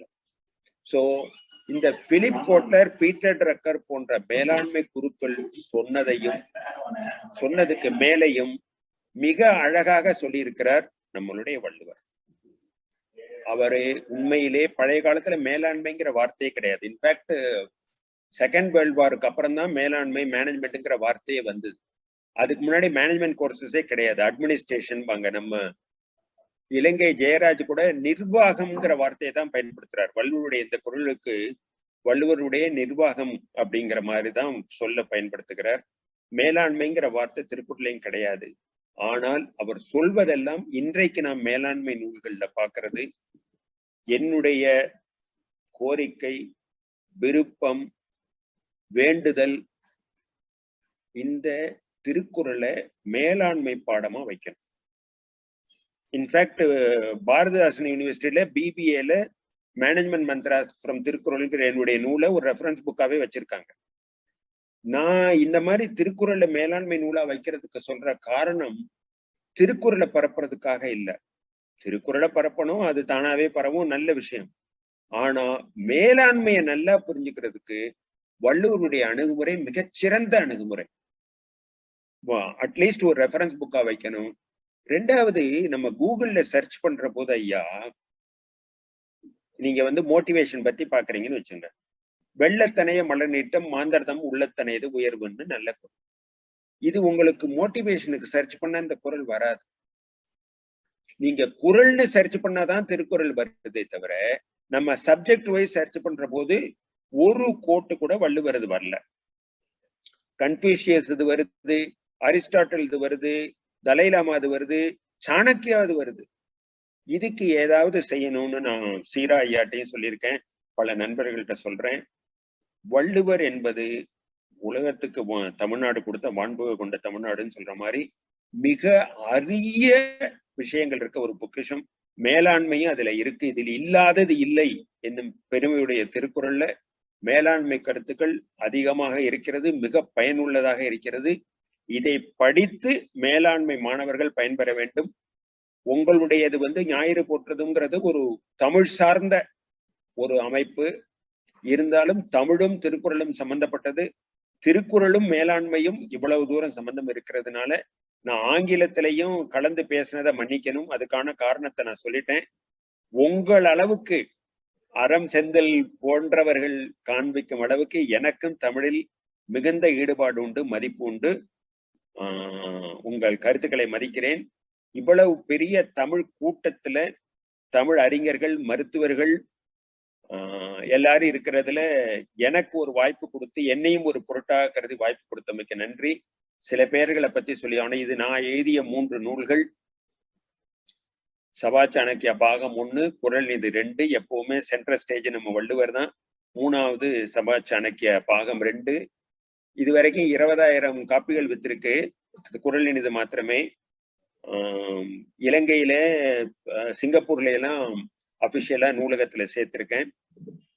இன்னும் மற்ற இடத்துல எல்லாம் திருக்குறளை வந்து ஒரு மேலாண்மை நூலா பார்க்க வைக்கணும்ன்றது என்னுடைய அவா. நான் நன்றி சொல்ல வேண்டியது மருத்துவர் ராம செல்வரங்கம்.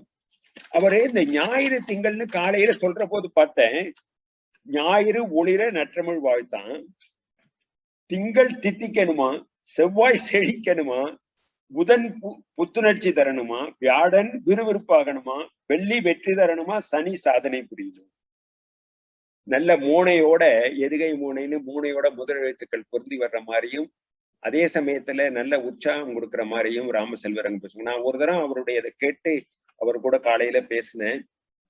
நீங்க வந்து தமிழுக்கு நல்ல தொண்டாற்றுறீங்க. இது தமிழுக்கு தொண்டை விட நம்மளையெல்லாம் ஒரு ஃபீல் குட் ஃபேக்டர் மாதிரி இந்த தமிழ் சார்ந்த விஷயங்கள் கேட்கிற போது மனசுக்கு ரொம்ப இதமா இருக்கு.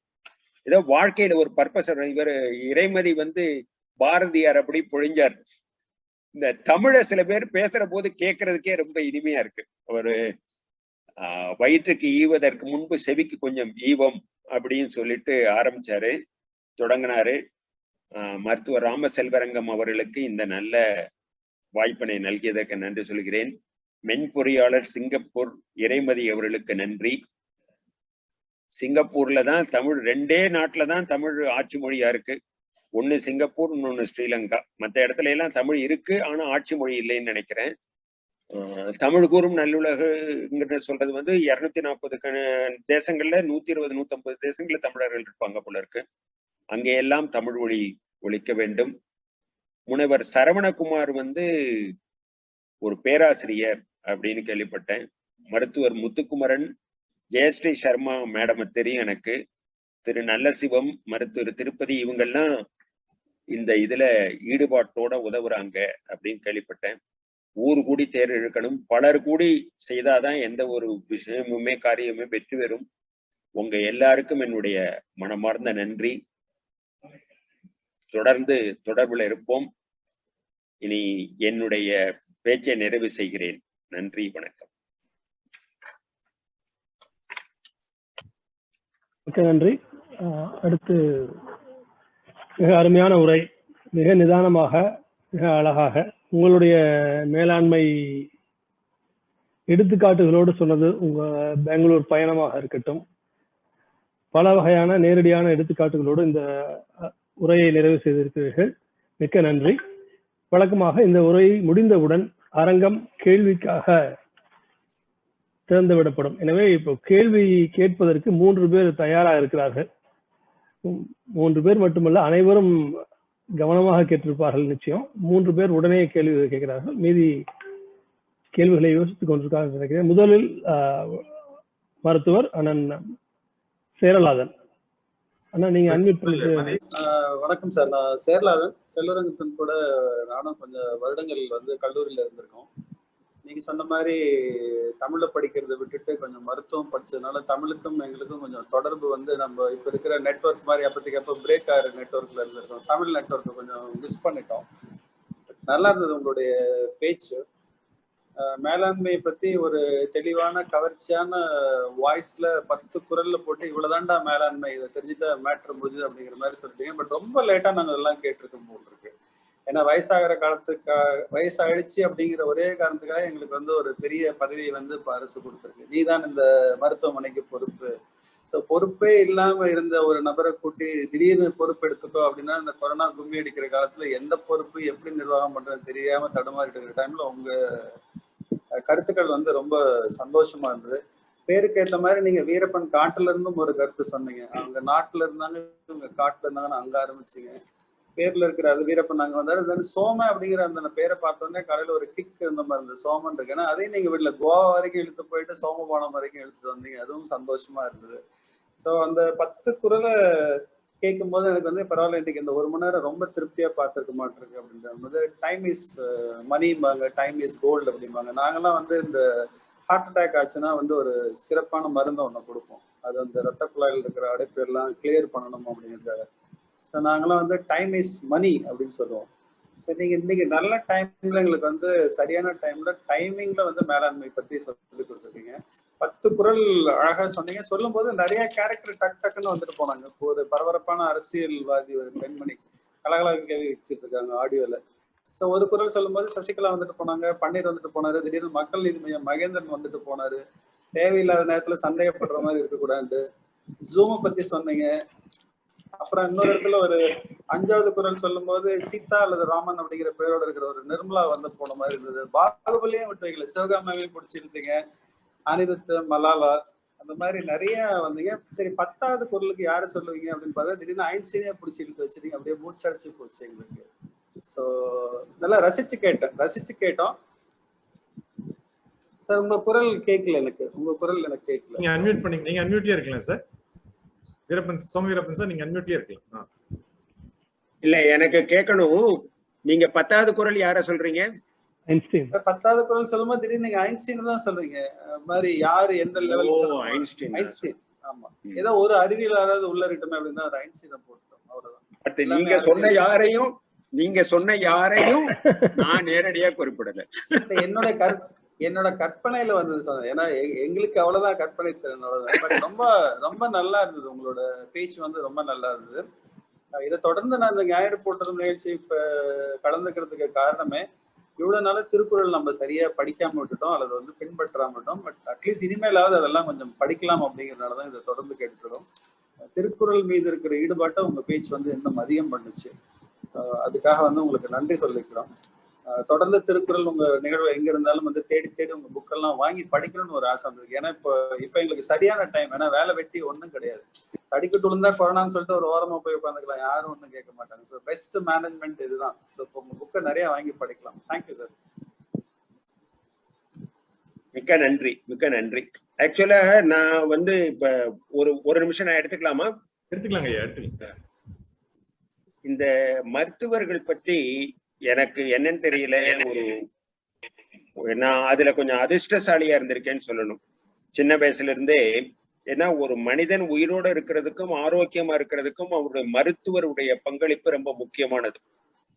நாங்க 3 குழந்தை உண்டு எனக்கு. 3 டெலிவரியும் போதும் வெளியில காத்துக்கிட்டு இருந்தது எனக்கு ஞாபகம் இருக்கு. என் மனைவிக்கு உடம்பு சரியில்லாத போது காத்துட்டு இருந்தது ஞாபகம் இருக்கு. எங்க அம்மாவுக்கு வைத்தியம் பார்த்தது எல்லாமே ஞாபகம் இருக்கு. மருத்துவர்கள் வந்து ஒரு மிக முக்கியமான ஒரு நல்ல பணியாற்றுறாங்க. ஒரு நண்பர் மாதிரி கொஞ்சம் பழகிறது உண்டு. நான் மருத்துவர்கிட்ட போய் தைரியமா கேட்பேன், ஹவ் ஆர் யூன்னு கேட்கறதோட நீங்க உங்க உடம்ப பாத்துங்கன்னு கூட சில டாக்டர்கள்ட்ட சொல்லியிருக்கிறேன். அந்த அளவுக்கு ஒரு நட்பு ரீதியா பழகி இருக்கிறேன். நீங்க மருத்துவர்கள் இந்த மாதிரி ஒரு இலக்கிய ஆர்வத்துக்கு காரணம் என்ன அப்படின்னு சில பேர் ரொம்ப அழகா வேடிக்கையா சொல்ற மாதிரி உண்மைகளை சொன்னீங்க. மருத்துவ உலகத்துக்கு உங்க மூலமா நான் நன்றி சொல்லிக்கிறேன். இந்த வள்ளுவர் வந்து மருத்துவம் பத்தி 10 குறள் சொல்லியிருந்தா, நர்ஸ் பத்தி, மருந்து பத்தி, மருந்தன வேண்டாவாம் யாக்கைக்குன்னு அவர் சொல்றதெல்லாம் ஒரு தரம் இலங்கை ஜெயராஜ் இங்க திருச்சியில பேசின போது கூட கேட்டேன். வள்ளுவர் மருத்துவம் பத்தி நிறைய சொல்லியிருக்கிறாரு. பொதுவா திருக்குறளை தமிழை ரசிக்கிறோம்னு நீங்க சொன்னது எனக்கு ரொம்ப ரொம்ப மகிழ்ச்சியா இருக்கு. அதுவும் இந்த உங்களுக்கு சில பொறுப்புகள்லாம் கொடுத்துருக்காங்கிறீங்க. இந்த வள்ளுவர் வந்து நம்ம இந்த குறளை படிச்சோம்னா டூஸ் அண்ட் டூ நாட்ஸ் நிறைய சொல்லியிருக்காரு சார், நிறைய சொல்லியிருக்காரு. அது என்னன்னா நம்ம யாருமே அவரை மாதிரி பிராக்டிக்கலா இருக்க முடியாது. பொய்மை எனப்படுவது யாதெனின் யாதொன்றும் தீமை இல்லாத சொல்லல்கிறார். வாய் தவறி சொல்லிட்டேன். வாய்மை எனப்படுவது யாதெனின் யாதொன்றும் தீமை இல்லாத சொல்லல்கிறார். இதை விட யாரும் ஒரு பிராக்டிக்கலா சொல்ல முடியாது, பயனில சொல்லாதுங்கிறாரு. அதனால வள்ளுவரை பத்தி பேசிக்கிட்டே இருக்கலாம். நீங்க ஊக்கமளிக்கும் வகையில சொன்னதுக்கு மிக்க மிக்க நன்றி. பேராசிரியர் சரவணகுமார் ஐயா வணக்கம். நான் வந்து முனைவர் சரவணகுமார். நான் வணிக நிர்வாகவியல் துறையினுடைய தலைவரா இருக்கேன், அரசு கல்லூரி சேலம்ல. எனக்கு உங்களை நான் நிறைய இந்த திருக்குறளில் மேலாண்மைங்கிறது நிறைய இடத்துல ஆர்டிக்கல் எல்லாம் படிச்சிருக்கேன். ஏன் படிச்சேன் அப்படிங்கிறதையும் சொல்லிடுறேன். முதல்ல எனக்கு திருக்குறள் ஆர்வம் வந்ததே வந்து மருத்துவர் செல்வரங்கம் ஐயாவுடைய நட்பு கிடைச்ச பிறகுதான். அவர் தினம் திருக்குறளை பத்தி எழுதும் போது ஒரு ஆர்வம் வந்துச்சு. இந்த ஆர்வத்தினுடைய அடுத்த ஸ்டேஜுக்கு திருக்குறளில் மேலாண்மை அப்படிங்கிற இந்த பாடத்தை வந்து எங்களுடைய தன்னாட்சி கல்லூரி எங்களுது அதுல கொண்டு வந்து வைக்க முடியுமா அப்படின்னு ஒரு பெரிய போராட்டமே ஒண்ணு பண்ற மாதிரி இருந்துச்சு. அதெல்லாம் ரெடி பண்ணி செஞ்சிடலாங்கிறப்ப ஒரு பெரிய சேலஞ்ச் என்ன வந்துச்சுன்னா, கொஸ்டின் பேப்பர் யார் செட் பண்ணி கொடுப்பா? பிராக்டிக்கலா பேசணும்னா நாங்க வந்து வணிக நிர்வாகவியல் துறையை சார்ந்தவங்க. எங்களுடைய ஆர்வத்துக்கு, திருக்குறள் எங்களுக்கு மேல இருந்த ஆர்வத்துக்கு நாங்க வந்து இதை வச்சிடலாம் அப்படின்லாம் யோசிச்சப்ப முதல் கேள்வி என்கிட்ட என்ன கேட்டாங்கன்னா, நீங்க வச்சிருவீங்க, உங்களுக்கு ஆர்வம் இருக்குதுன்னு சொல்றீங்க, டாக்டர் இருக்கிறாருன்னு சொல்றீங்க, கேட்டுக்குவீங்க, எல்லாம் சிலபஸ் எல்லாம் ஃப்ரேம் பண்ணி கொடுத்துருவீங்க. கொஸ்டின் பேப்பரை செட் பண்ணி வெளியே அனுப்புறதுக்கு, கொஸ்டின் பேப்பர் செட்டருக்கு அனுப்புனா இதை யாருக்கு அனுப்புறது? தமிழ் துறைக்கு அனுப்புறதா, வணிக நிர்வாகவியல் துறைக்கு அனுப்புறதா? அந்த சேலஞ்சில இப்ப அது அடுத்த வருஷம் உறுதியா நாங்க கொண்டு வர்றோம். நான் சொல்ல வந்த விஷயத்த முழுசா முடிச்சிடுறேன். நான் நிறைய இடத்துல கேட்டிருக்கேன். ஆனா இவ்வளவு எளிமையா, இவ்வளவு புரியுற மாதிரி மேலாண்மையை வந்து யாருமே திருக்குறளோட இவ்வளவு எளிமையா சொல்லல. அது வந்து முகஸ்துதிக்காக அல்ல. ஒரு ஆசிரியராக என்னுடைய மாணவனுக்கு நான் கொண்டு போய் சேர்க்கக்கூடிய இடத்துல இருக்கிறப்ப இது எளிமையா இருக்கு. உங்களுடைய புத்தகம் வந்து எங்களுடைய ரெஃபரன்ஸ் புக்காக கண்டிப்பாக இருக்கும். நான் இன்னும் முழுசா அந்த புத்தகத்தை நான் படிக்கல. எனக்கு உங்களை விட உங்களுடைய சகோதரர் வந்து மிக மிக நெருக்கம் புத்தக வாயிலாக. என்னுடைய வீட்டுல இருக்கிற லைப்ரரியில கிட்டத்தட்ட அவருடைய அத்தனை புத்தகங்களையும் வச்சிருக்கிறேன், அந்த துறையை சார்ந்தவன் அப்படிங்கிறதுனால. எனக்கு இது ஒரு பெரிய சேலஞ்சா தான் இருந்தது. இப்ப என்னுடைய டீம்ல இருக்கிறவங்க எல்லாம், என்னுடைய குழுவுல இருக்கிறவங்க எல்லாம் ஒரு சொல்யூஷன் சொல்லியிருக்காங்க. அதுக்கு என்னன்னா, இந்த ஒரு பேப்பரை மட்டும் வாய்மொழி தேர்வாக வச்சுக்கலாம். திருக்குறளை வந்து திருக்குறளில் மேலாண்மை அப்படிங்கிறத கொஞ்சம் கொஞ்சம் சுருக்கிக்கலாம், பெருசா இல்லாம. இப்ப நீங்க சொன்னதுக்கு அப்புறம் எனக்கு பாஸ் மேனேஜ்மெண்ட்ங்கிற ஒரு ஏரியாவை மட்டும் சிலபஸுக்கு போக்கஸ் பண்ணி கொண்டு போயிடலாமான்னு ஒரு எண்ணம் இப்பதான் தோணுச்சு. இதை இன்னும் நான் என் குழுவோட விவாதிக்கணும். ஆனா ஒரு விஷயம் உறுதியா சொல்லிடுறேன். மருத்துவர் செல்வரங்கம் ஐயா இன்னைக்கு காலையில ஆரம்பிக்கும் போது நம்ம நிகழ்வுல ஒரு கேள்வி கேட்டார். அந்த கேள்விக்கு இதுதான் பதில். ஞாயிறு போற்றுவதும் வெற்றி அடைஞ்சிருச்சான்னு எனக்கு தெரியல. நீங்க சொன்னீங்கன்னா நாங்க அடுத்த வருஷம் எங்களுடைய அடுத்த அகாடமிக் இயர்ல தான் 3 ஆண்டுகளுக்கு உண்டான பாடத்திட்டத்தை நாங்க முழுமையா வெளியிடுவோம். அதுல உறுதியாக திருக்குறளில் மேலாண்மை அப்படிங்கிற அந்த பாடம் உறுதியா இருக்கும். அதுதான் ஞாயிறு போற்றுவதும் வெற்றி அடைஞ்சதா அப்படிங்கிறதுக்கு உண்டான சான்றா நான் கொடுக்குறேன். இதுல நான் மட்டும் இங்க பேசல. எங்களுடைய கல்லூரியில மிக முக்கியமான பொறுப்புல இருக்கக்கூடிய முனைவர் விஜயகுமார் இங்கதான் இருக்காரு, இந்த குரூப்ல தான் இருக்காரு. அவருக்கு தெரியும் இந்த ப்ராசஸ் எல்லாம் என்னன்னு. நான் இதை முடிச்சுட்டு உங்ககிட்ட உறுதியா சொல்றோம், நாங்க வந்து இதை செஞ்சிருக்கிறோம் அப்படின்னு. அந்த சிலபஸ்ல உறுதியா உங்களுடைய புத்தகமும், ஏன்னா டெக்ஸ்ட் புக்னு நாங்க திருக்குறளில் மேலாண்மை எதையுமே கொடுக்க வேண்டாம், கொடுக்க முடியாதுன்னு ஒரு இடத்துல பேசிக்கிட்டு இருந்தோம். அது இனிமேதான் அது என்ன பண்றோம்னு சொல்லணும். பட் உறுதியா உங்க புத்தகம் இருக்கும். பாரதிதாசன் யூனிவர்சிட்டிக்கு அப்புறம் அரசு கலைக்கல்லூரி தன்னாட்சி சேலம் 7 வணிக நிர்வாகவியல் துறையினுடைய பாடத்திட்டத்தில் திரு சோம வீரப்பன் ஐயா அவர்கள் எழுதிய இந்த புத்தகம் உறுதியாக இருக்கும் அப்படிங்கிறது இந்த இடத்துல உறுதியா நான் சொல்லிக்கிறேன். ரொம்ப ரொம்ப நன்றி சார். எனக்கு ஒரு மாதிரி மெய் மறந்துட்டேன். நான் வழக்கமா பேசவே மாட்டேன். ஞாயிறு போடுறது நிகழ்வுல எந்த ஒரு பின்னூட்டமும் நான் பேச மாட்டேன். காரணம் என்னன்னா, எனக்கு தமிழ் அப்படிங்கிற ஆர்வத்தை ஊட்டினதே மருத்துவர் செல்வரங்கம் ஐயா அவர்கள் தான். இங்க எல்லாரும் தமிழ் நிறைய பேசுறாங்க, நம்ம வந்து ஒரு கத்துக்குட்டியா இருக்கிறோம் அப்படிங்கறதுனால நான் பேசவே மாட்டேன். இது ஒரு உணர்ச்சி வசப்பட்ட நிலையான்னு தெரியல, நமக்கு தெரிஞ்ச சப்ஜெக்ட் கொஞ்சம் அப்படிங்கறதுனாலே தெரியல. ரொம்ப ரொம்ப நல்லா இருந்துச்சு. ரொம்ப நன்றிங்க எல்லாருக்குமே. உங்களுக்கு சிறப்பு நன்றி. எல்லாருக்குமே ரொம்ப நன்றி. ஐயா வணக்கம். எங்க சீரா ஐயா அவர்கள் சொல்றதா எனக்கு ஞாபகம் வருது. திருக்குறளை கொண்டு போய் நூலகத்துல வைக்கிறதா எந்த பகுதியில வைக்கிறதுன்னு சர்ச்சை வருமா. ரொம்ப பேரு தவறுதலா தமிழ் இலக்கியத்துல வச்சிடறாங்க. திருக்குறளை கொண்டு போய் நிறைய பிரதிகள் வாங்கி ஒரு பிரதிய மேலாண்மையில வைக்கணும், ஒரு பிரதிய விஞ்ஞானத்துல வைக்கணும், ஒரு பிரதிய உளவியல் துறையில வைக்கணும், ஒரு பிரதிய பாட்டனியில் வைக்கணும்னு சொல்லுவார் அவர். அது மிகைப்படுத்தது இல்லை. அதுல அவ்வளவு விஷயங்கள் இருக்கு. மேலாண்மை சார்ந்த, நான் மேலாண்மை படிச்சதுனால சொல்லல, எனக்கு தெரிஞ்ச வரைக்கும் இவ்வளவு. நான் வந்து இப்ப டிப்ளமா இன் பேங்க் மேனேஜ்மெண்ட் படிச்சிருக்கேன், வங்கியில 35 வருஷம் மேலாண்மை நடத்தியிருக்கேன், பாடம் நடத்தியிருக்கேன் 5 வருஷம். நான் உண்மையில சொல்றேன், வள்ளுவர் மாதிரி மேலாண்மைய நுணுக்கமா அணுகி, அதாவது இந்த டெக்ஸ்ட் புக்குங்கிறது என்னன்னு கேட்டா ஒரு சிலபஸ் போட்டு பேராகிராஃப் போட்டு கொஸ்டின் போட்டு அது ஒண்ணு இருக்கட்டும். ஒரு மாணவன் கல்லூரியில படிக்கிறதுக்கு முன்னாடி இருந்ததை காட்டிலும் கல்லூரியிலிருந்து வெளிவரும் போது அது பற்றிய விஷய ஞானம் தெரிஞ்சிருக்கணும். இந்த வள்ளுவருடைய மேலாண்மை படிச்சா மிக யதார்த்தமான விஷய ஞானம் நிறைய தெரிஞ்சிருப்பான்ங்கிறதுல சந்தேகமே கிடையாது. நம்ம வந்து ஒரு துளிதான் பார்த்தோம், மன்னரை சேர்ந்த. நீங்க டெலிகேஷன் பத்தி பாத்தீங்கன்னா 10 குறள் சொல்லியிருக்காரு. பணி ஒப்படைப்பு, அடே அப்பா, அந்த மாதிரி ஒரு எல்லாரும் சொல்லுவாங்க டெலிகேஷன்னா எசன்ஸ் ஆஃப் மேனேஜ்மெண்ட்பாங்க. அவர் மாதிரி பணி ஒப்படைப்பு சொன்ன ஆளே கிடையாதுன்னு. அவர் மாதிரி மோட்டிவேஷனுக்கோ கம்யூனிகேஷன் பத்தி சொல்றாரு. 10 குறள் சொல்றாரு. ஒரு சொல் சொன்னா இன்னொரு சொல் அதை வெல்ல முடியாதபடி சொல்லணுங்கிறார். இதெல்லாம் யாருமே நினைச்சு பார்க்காதது. ஒரு கத்துக்கினதை சொல்ல முடியாதவங்க வந்து நாரா மலரணையருங்கிறார். பூத்து குலுங்குற மலர்ல வாசனையே இல்லையா. இந்த மாதிரி எல்லாம் ஒரு அழகான உதாரணங்களோட சொல்ற வள்ளுவரை நம்ம நிச்சயமா கொண்டு போகணும். உங்களுடைய உற்சாகம் அளிக்கும் இந்த இதுக்கு மிக்க மிக்க நன்றி ஐயா. தொடர்புல இருப்போம். அறம் செந்தில் ஐயா வணக்கம். இன்றைய நிகழ்வு வந்து ஞாயிறு போற்றுதம் நிகழ்வுல இத்தனை வாரங்கள் இணைந்ததற்கு உண்மையிலே வந்து வள்ளுவரை மீண்டும் மீண்டும் காதலிக்க தோன்றுகிறது. அது என்ன, ஒவ்வொருத்தரும் வந்து ஒவ்வொரு வாரமும் நம்ம ஒவ்வொரு கோணத்துல நம்ம பார்த்துட்டு இருக்கும்போது அந்த குழுல என்னை இணைத்ததுக்கு நன்றியை தெரிவித்துக் கொண்டு, உங்களுடைய உரை இன்று வள்ளுவர் பொருட்பாலை நீங்கள் இன்னும் காதலிக்க வேண்டும் என்று நீங்கள் சொன்னது உண்மையிலே சிறப்பான வழிகாட்டுதல் எனக்கு. அதனால ரொம்ப உங்க துறை சார்ந்த அறிவை ரொம்ப அந்த 10 குறள் மூலமாக உங்களுடைய அனுபவ அறிவையும் சேர்த்து அருமையாக சொல்லியிருக்கிறீர்கள். என்னுடைய கேள்வி அதுக்கு கடைசியா நான் கேட்கிறேன். அதுக்கு முன்னால வந்து இந்த நேற்று நம்ம தலைப்பு பத்தி நம்ம பேசிட்டு இருந்தோம், ஆங்கிலம் தமிழ் அப்படிங்கிறத பத்தி. அதை பத்தி நான் என்ன காரணத்துக்காக சொல்றேன் அப்படின்னா, இன்றைய குழந்தைகள் வந்து குழந்தைகளும் சரி பெற்றவர்களும் சரி, நான் பார்த்து கொண்டிருப்பது என்ன அப்படின்னா, ஒரு சில ஆண்டுகளுக்கு முன்னால் நகரத்துல மட்டும் அந்த ஆங்கில மோகம் இருந்தது. அதற்கு பிறகு இப்ப கிராமப்புறம் வரைக்கும் வந்துருச்சு. ஆக ஆங்கிலத்துல பேசினாதான் சிறப்பு அப்படின்னு சொல்லி ஆங்கிலமும் தமிழும் கலந்து பேசி கொண்டிருக்கிறார்கள் உரையாடல் வாயிலாகவே. அப்ப அந்த உரையாடல் வாயிலாகவே நம்ம வந்து இப்படி பேசும்போது நாம் இப்படி கலந்து பேசுவதை ஒரு நியதி ஆக்கிவிட்டு இன்னும் சில நாம சிதைவுகளையோ அல்லது இன்னும் பல மாற்றங்களுக்கு நாமே வழிகொள்ளுகின்ற ஒரு நிலைமையை கொண்டு வருகிறோம்.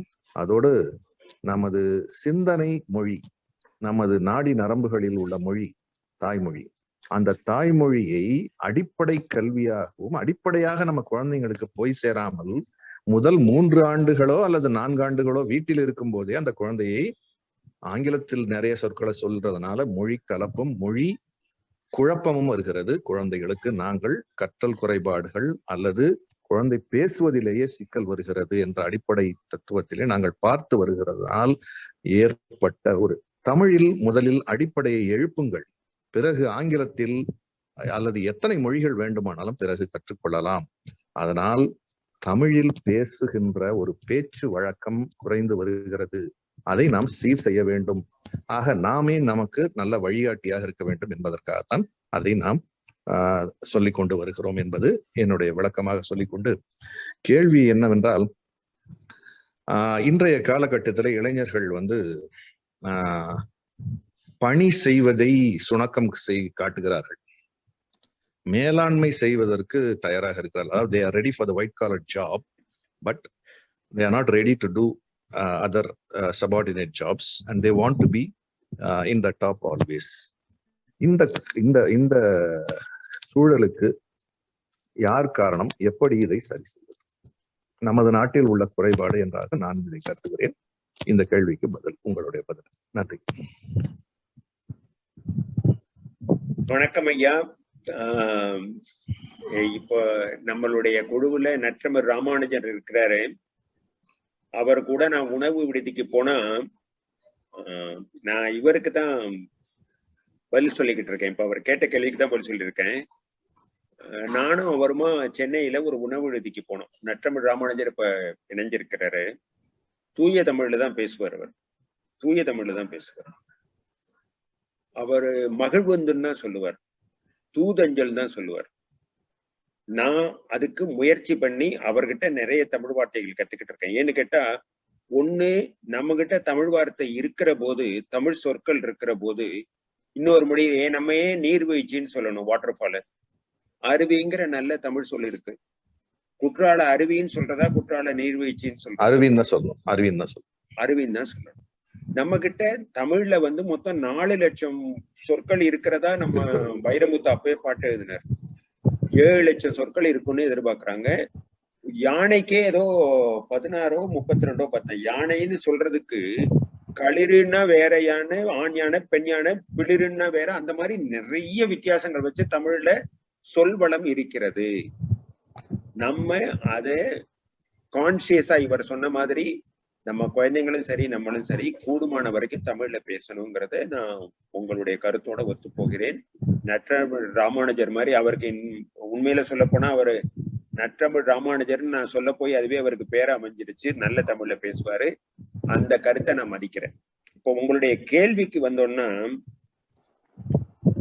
ரொம்ப மனசுக்கு வேதனையா இருக்கு. ஆங்கிலத்துல சொல்றதுக்கு மன்னிக்கவும், ஒரு பெஸ்ட் சபார்டினேட் தான் பெஸ்ட் மாஸ்டர் ஆவாங்க. You should know how to be a subordinate, then only you can be ஒரு நல்ல பணியாளரா இருந்தா தான் சிறந்த மேலாளர் ஆக முடியும்.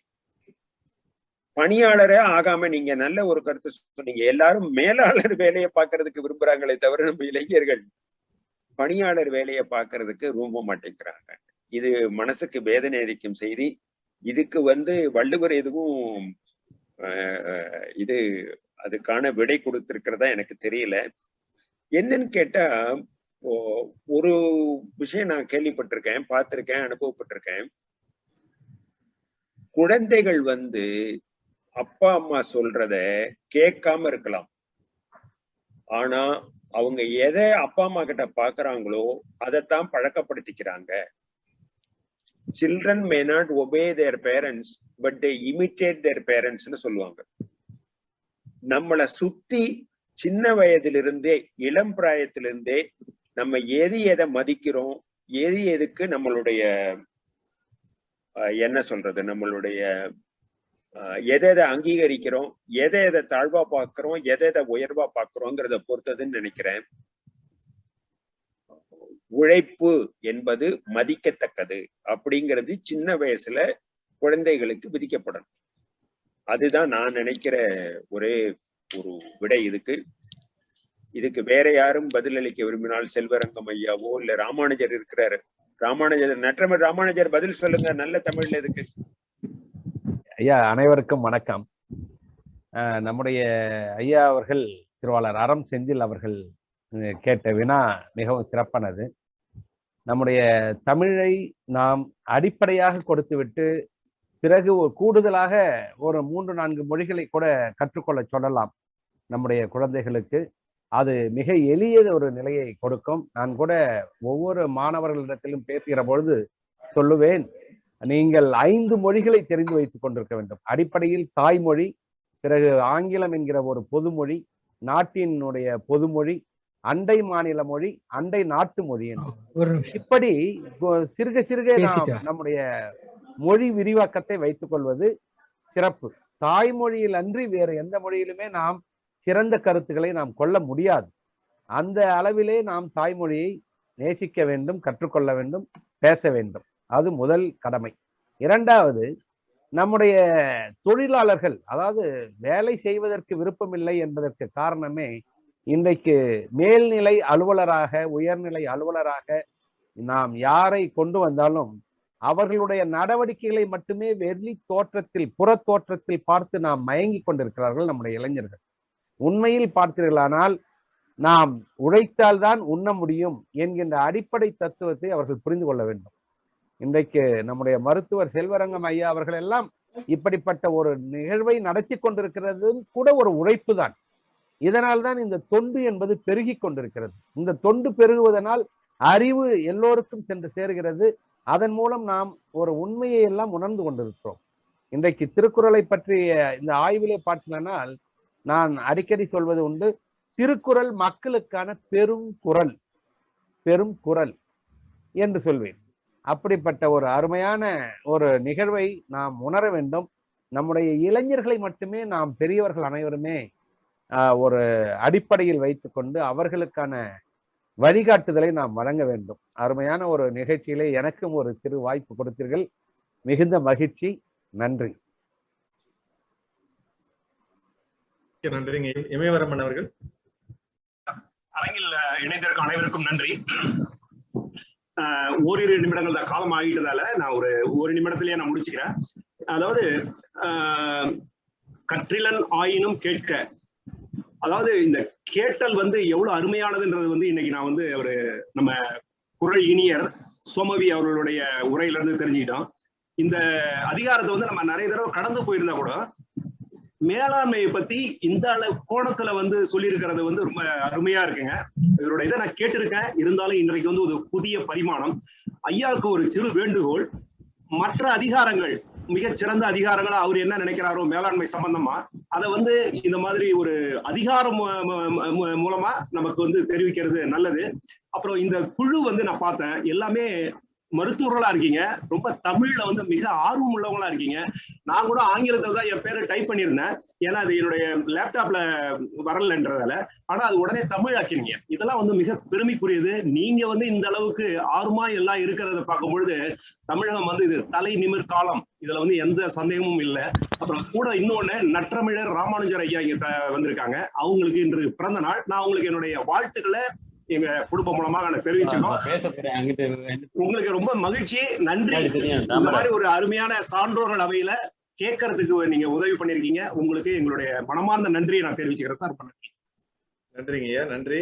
ஐயா ராமானுஜம் ஐயா, உங்களை அன்மியூட் பண்றேன். நீங்க எல்லாத்துக்கும் வாழ்த்துக்கள் சொல்லுங்க. நாங்க வாழ்த்துறதுக்கு எங்களுக்கு வயது இல்லை, அனுபவம் இல்லை, தமிழே எங்கிட்ட இல்ல. வாழ்த்துக்கள் சொல்லுங்க ஐயா. மகிழ்ச்சி மகிழ்ச்சி. திருவாளர் இமயவரமன் ஐயா அவர்கள் இப்படி நம்மை பிறந்தநாள் வாழ்த்துக்கள் கூறுவதற்கு ஆவணம் செய்து விட்டார். மிகுந்த மகிழ்ச்சியும் நெகிழ்ச்சியும் அடைகிறேன் இந்த தருணத்தில். அனைவரும் நாம் தமிழை ஆண்டு கொண்டிருந்தாலே போதுங்க ஐயா. தமிழ் நம்மை வாழ வைக்கும். அதனால் நாம் தமிழுக்கு தொண்டு செய்வோம். தமிழுக்கு தொண்டு செய்வோம், சாவதில்லை. அது உண்மை, 100க்கு 100 உண்மை. சங்க இலக்கியத்திலிருந்து இன்றைய காலகட்டம் வரையிலும் நாம் தமிழை தமிழாகவே ஆளுவோம், தமிழை பேசுவோம், தமிழில் வாழுவோம், தமிழாக வாழ்வோம்.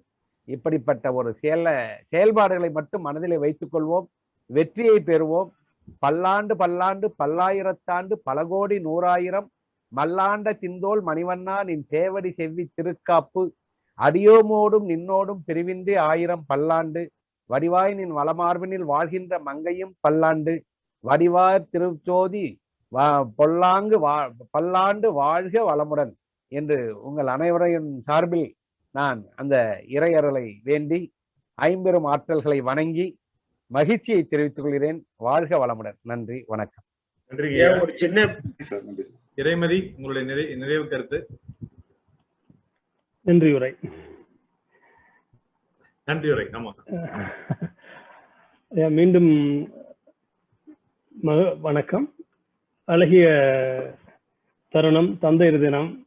ஒன்றல்ல இரண்டல்ல, தன்னை தந்தவர், உருவை தந்தவர் தாயாக இருந்தாலும் அதற்கான கருவை தந்தவர் தந்தை. எனவே அந்த அடிப்படையில் கருவை தந்ததோடும் மட்டுமல்லாமல் கருத்துக்களை தந்துகிற தந்தையர்கள் தான் இங்கு வந்து தனது கருத்துக்களை தந்து கொண்டிருக்கிறார்கள். அந்த வகையில் மிக அழகிய திருக்குறளோடு இணைத்து இன்றைய வாழ்வில் அனைவருக்கும் தேவைப்பட்ட ஏது பணி செய்தாலும் ஒரு மேலாளர் இருப்பார். மேலாளருக்கு மேலாளர் உண்டு. எனவே அதிகபட்ச மேலாளரான சிஇஓக்கே மேலாளர் வாடிக்கையாளர்களாக இருப்பார்கள். எனவே மேலாளர் இல்லாத யாரும் இருக்க வாய்ப்பில்லை. எப்படிப்பட்ட மேலாளரும் கீழிருந்துதான் மேல் வர வேண்டும். எனவே ஒவ்வொரு கட்டத்திலும் கட்டமாக மேலாளரை அனுசரித்து நடந்து கொண்டுதான் அவர் வாழ்க்கையை முன்னேற வேண்டும். அந்த அடிப்படையிலே மிக அருமையான தலைப்பு. மன்னரை சேர்ந்தொழுகுதல் என்று வள்ளுவர் தந்திருந்தாலும் ஒவ்வொரு காலகட்டத்திலும் ஏதோ ஒரு வகையில் ஒரு மன்னர் அருகருகே இருந்து கொண்டுதான் இருக்கிறார். அவரை எப்படி நாம் அகலாது அணுகாது இருக்க வேண்டும் என்று தொடங்கி வரிசையாக மிக அழகான அதற்கான ஆங்கில சொல் மிகவும் ரசித்தேன். உங்களுடைய ஆங்கில சொல் பயன்பாட்டை. எனதான் ஆங்கிலம் கலக்க வேண்டாம் என்று சொல்லாலும் கூட அந்த ஆங்கில சொல் பயன்படுத்தும் போது இருக்கிற தீண்டுதல் கொஞ்சம் அதிகம். ஏனென்றால் அந்த நம்மளுடைய கற்றல் எல்லாமே அது சார்ந்து வந்ததுனால ஒரு சொல்லோட வீரியம் சொல்லணும்னா அதுக்கு ஆங்கிலம் சொல்ல வேண்டியிருக்கு. திங்க் பிக் அப்படின்னு சொல்றதுக்கும் உள்ளத்தானே இது உயர்வுன்னு சொல்றதுக்கும் நிறைய இல்லையா. திங்க் பிக் அப்படின்னா இது ரொம்ப பெரிய விஷயமா இருக்கு. அதுதான் ஒரு வள்ளுவர்னு சொல்லியிருக்காரு.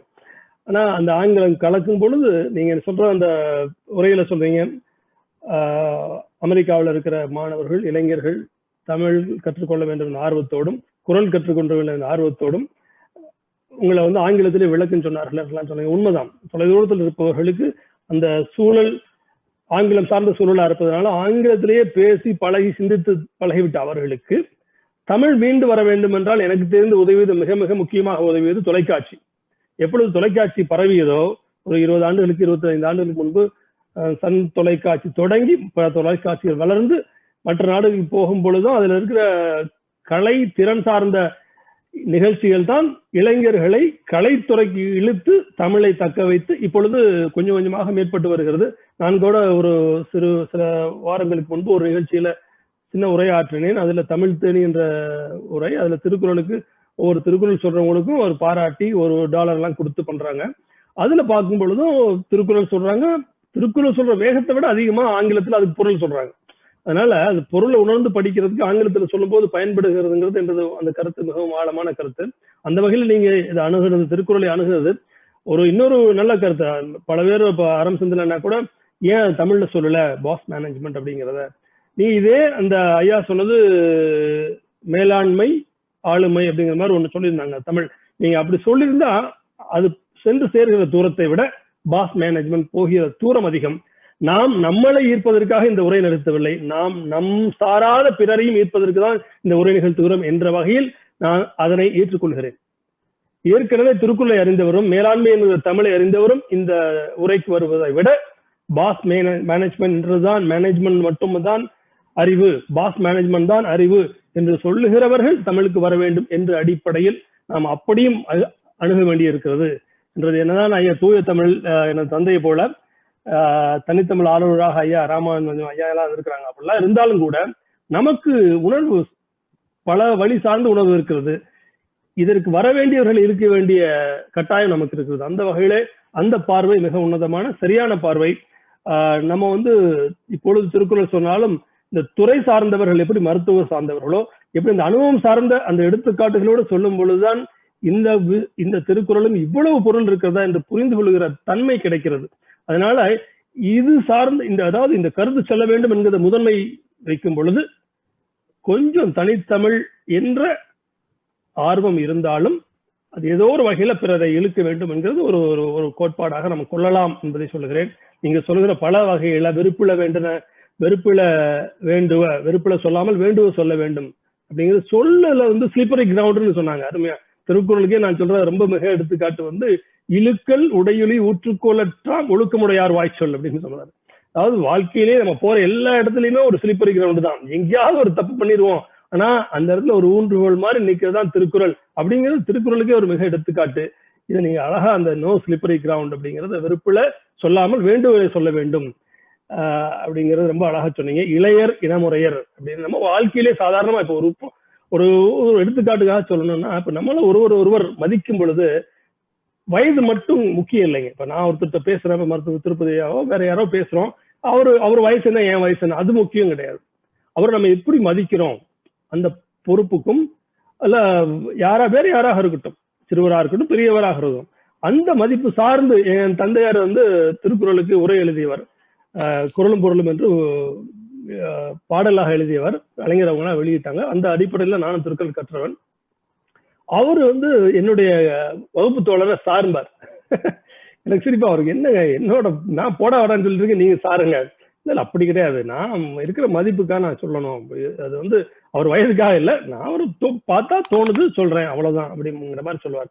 அந்த வகையில அந்த குறளுக்கு நீங்க சொன்னது இளையர் இனமுறையர் என்று இகழார் நின்ற ஒளியோடு ஒழுகப்படும் அந்த குறளுக்கும் நீங்க அழகா எடுத்துக்காட்டுகளோடு அட்லியை கொண்டு வந்தீங்க, அனிருத்தை கொண்டு வந்தீங்க, மலாலாவை கொண்டு வந்தீங்க. மிக அருமையான உரை, மிக்க நன்றி. அது மட்டும் இல்லாமல் நிறைய நண்பர்களை அறிமுகப்படுத்தி வைத்திருக்கிறீர்கள். அவங்க ஐயா அவர்களுக்கு மீண்டும் குழுவினர் சார்பாக பிறந்த நாள் வாழ்த்து. அவர்களுக்கு வாழ்த்து சொல்றதுக்கு நமக்காக பல்லாண்டு பாடினார், பல்லாண்டுன்னு சொல்லி பல்லாண்டு பாடியிருக்கிறார்கள். மிக உன்னதமான ஒரு தந்தையர் தினத்தில் தந்தையர்கள் எல்லாம் வாழ்த்திய உணர்வை தந்த இந்த அருமையான உரைக்கு உங்களுக்கு நன்றி. இந்த உரையில் கலந்து கொண்ட அனைவருக்கும் நன்றி. பாண்டிச்சேரியிலிருந்து முனைவர் நா. இளங்கோ ஐயா முதல் கொண்டு பலவர் இன்றைய கேள்வி அரங்கத்தை ஆரம்பித்து வைத்த நண்பர் அண்ணன் செரலாதன் ஐயா தொடங்கி கடைசியாக அவங்க உங்களுடைய வாசகர்னு நினைக்கிறேன், அவங்க சண்முகம் அவங்க அழகா முடிச்சாங்க. இது அப்ளைட் அப்படின்னு சொல்லி, அது மூலம் குமாருக்கு விளக்கம் கேட்டாங்க. இது ஒரு அப்ளைட் ஸ்பீச், இப்படிதான் இருக்கணும். இந்த மாதிரி அப்ளைட் ஸ்பீச்ல தான் அதுக்கு technology is not great, when it is applied to be useful அதுதான் அதுல முக்கியமான பலன். எவ்வளவோ தொழில்நுட்பம் தெரியும், தொழில்நுட்பம் மக்களுக்கு கொண்டு போய் செலுத்துகிற அதுதான் அப்ளைடு யூசேஜ். அந்த வகையாக இந்த உரையை வந்தது. உங்களுக்கும் இந்த நிகழ்வை அழகாக ஏற்படுத்தி தந்த, உங்களை அழைத்து வந்த இந்த அமைப்பின் நிறுவனர், நான் மதிக்கும் நல்ல தமிழ் ஆர்வலர் அண்ணன் மருத்துவர் வெளிமருத்துவர் ராமசெல்வரங்கம் அவர்கள் சார்பாக அனைவருக்கும் நன்றியை கூறி இடம் சாருகிறேன். வணக்கம். நன்றி ஐயா, உங்களுக்கும் அனைவருக்கும் நெஞ்சார்ந்த நன்றி. ஏன்னா இப்போ வந்து செவிக்கு நிறைய உணவு கிடைச்ச போதும் வயிறு இப்போ பசிக்க ஆரம்பிக்குது, அதனால வயிற்றுக்கும் உணவு வேண்டியது இருக்கும். அடுத்த வாரம் முனைவர் விஜயகுமார் அவர்கள் தேவநேய பாவாணர் என்ற தலைப்பில் ஞாயிறு போற்றுதலில் உரையாற்ற இருக்கிறார் என்பதை கூறி உங்கள் அனைவருடைய ஒப்புதலுடன் இந்த கூட்டத்தை இனிதே முடிக்கிறேன். நன்றி, வணக்கம்.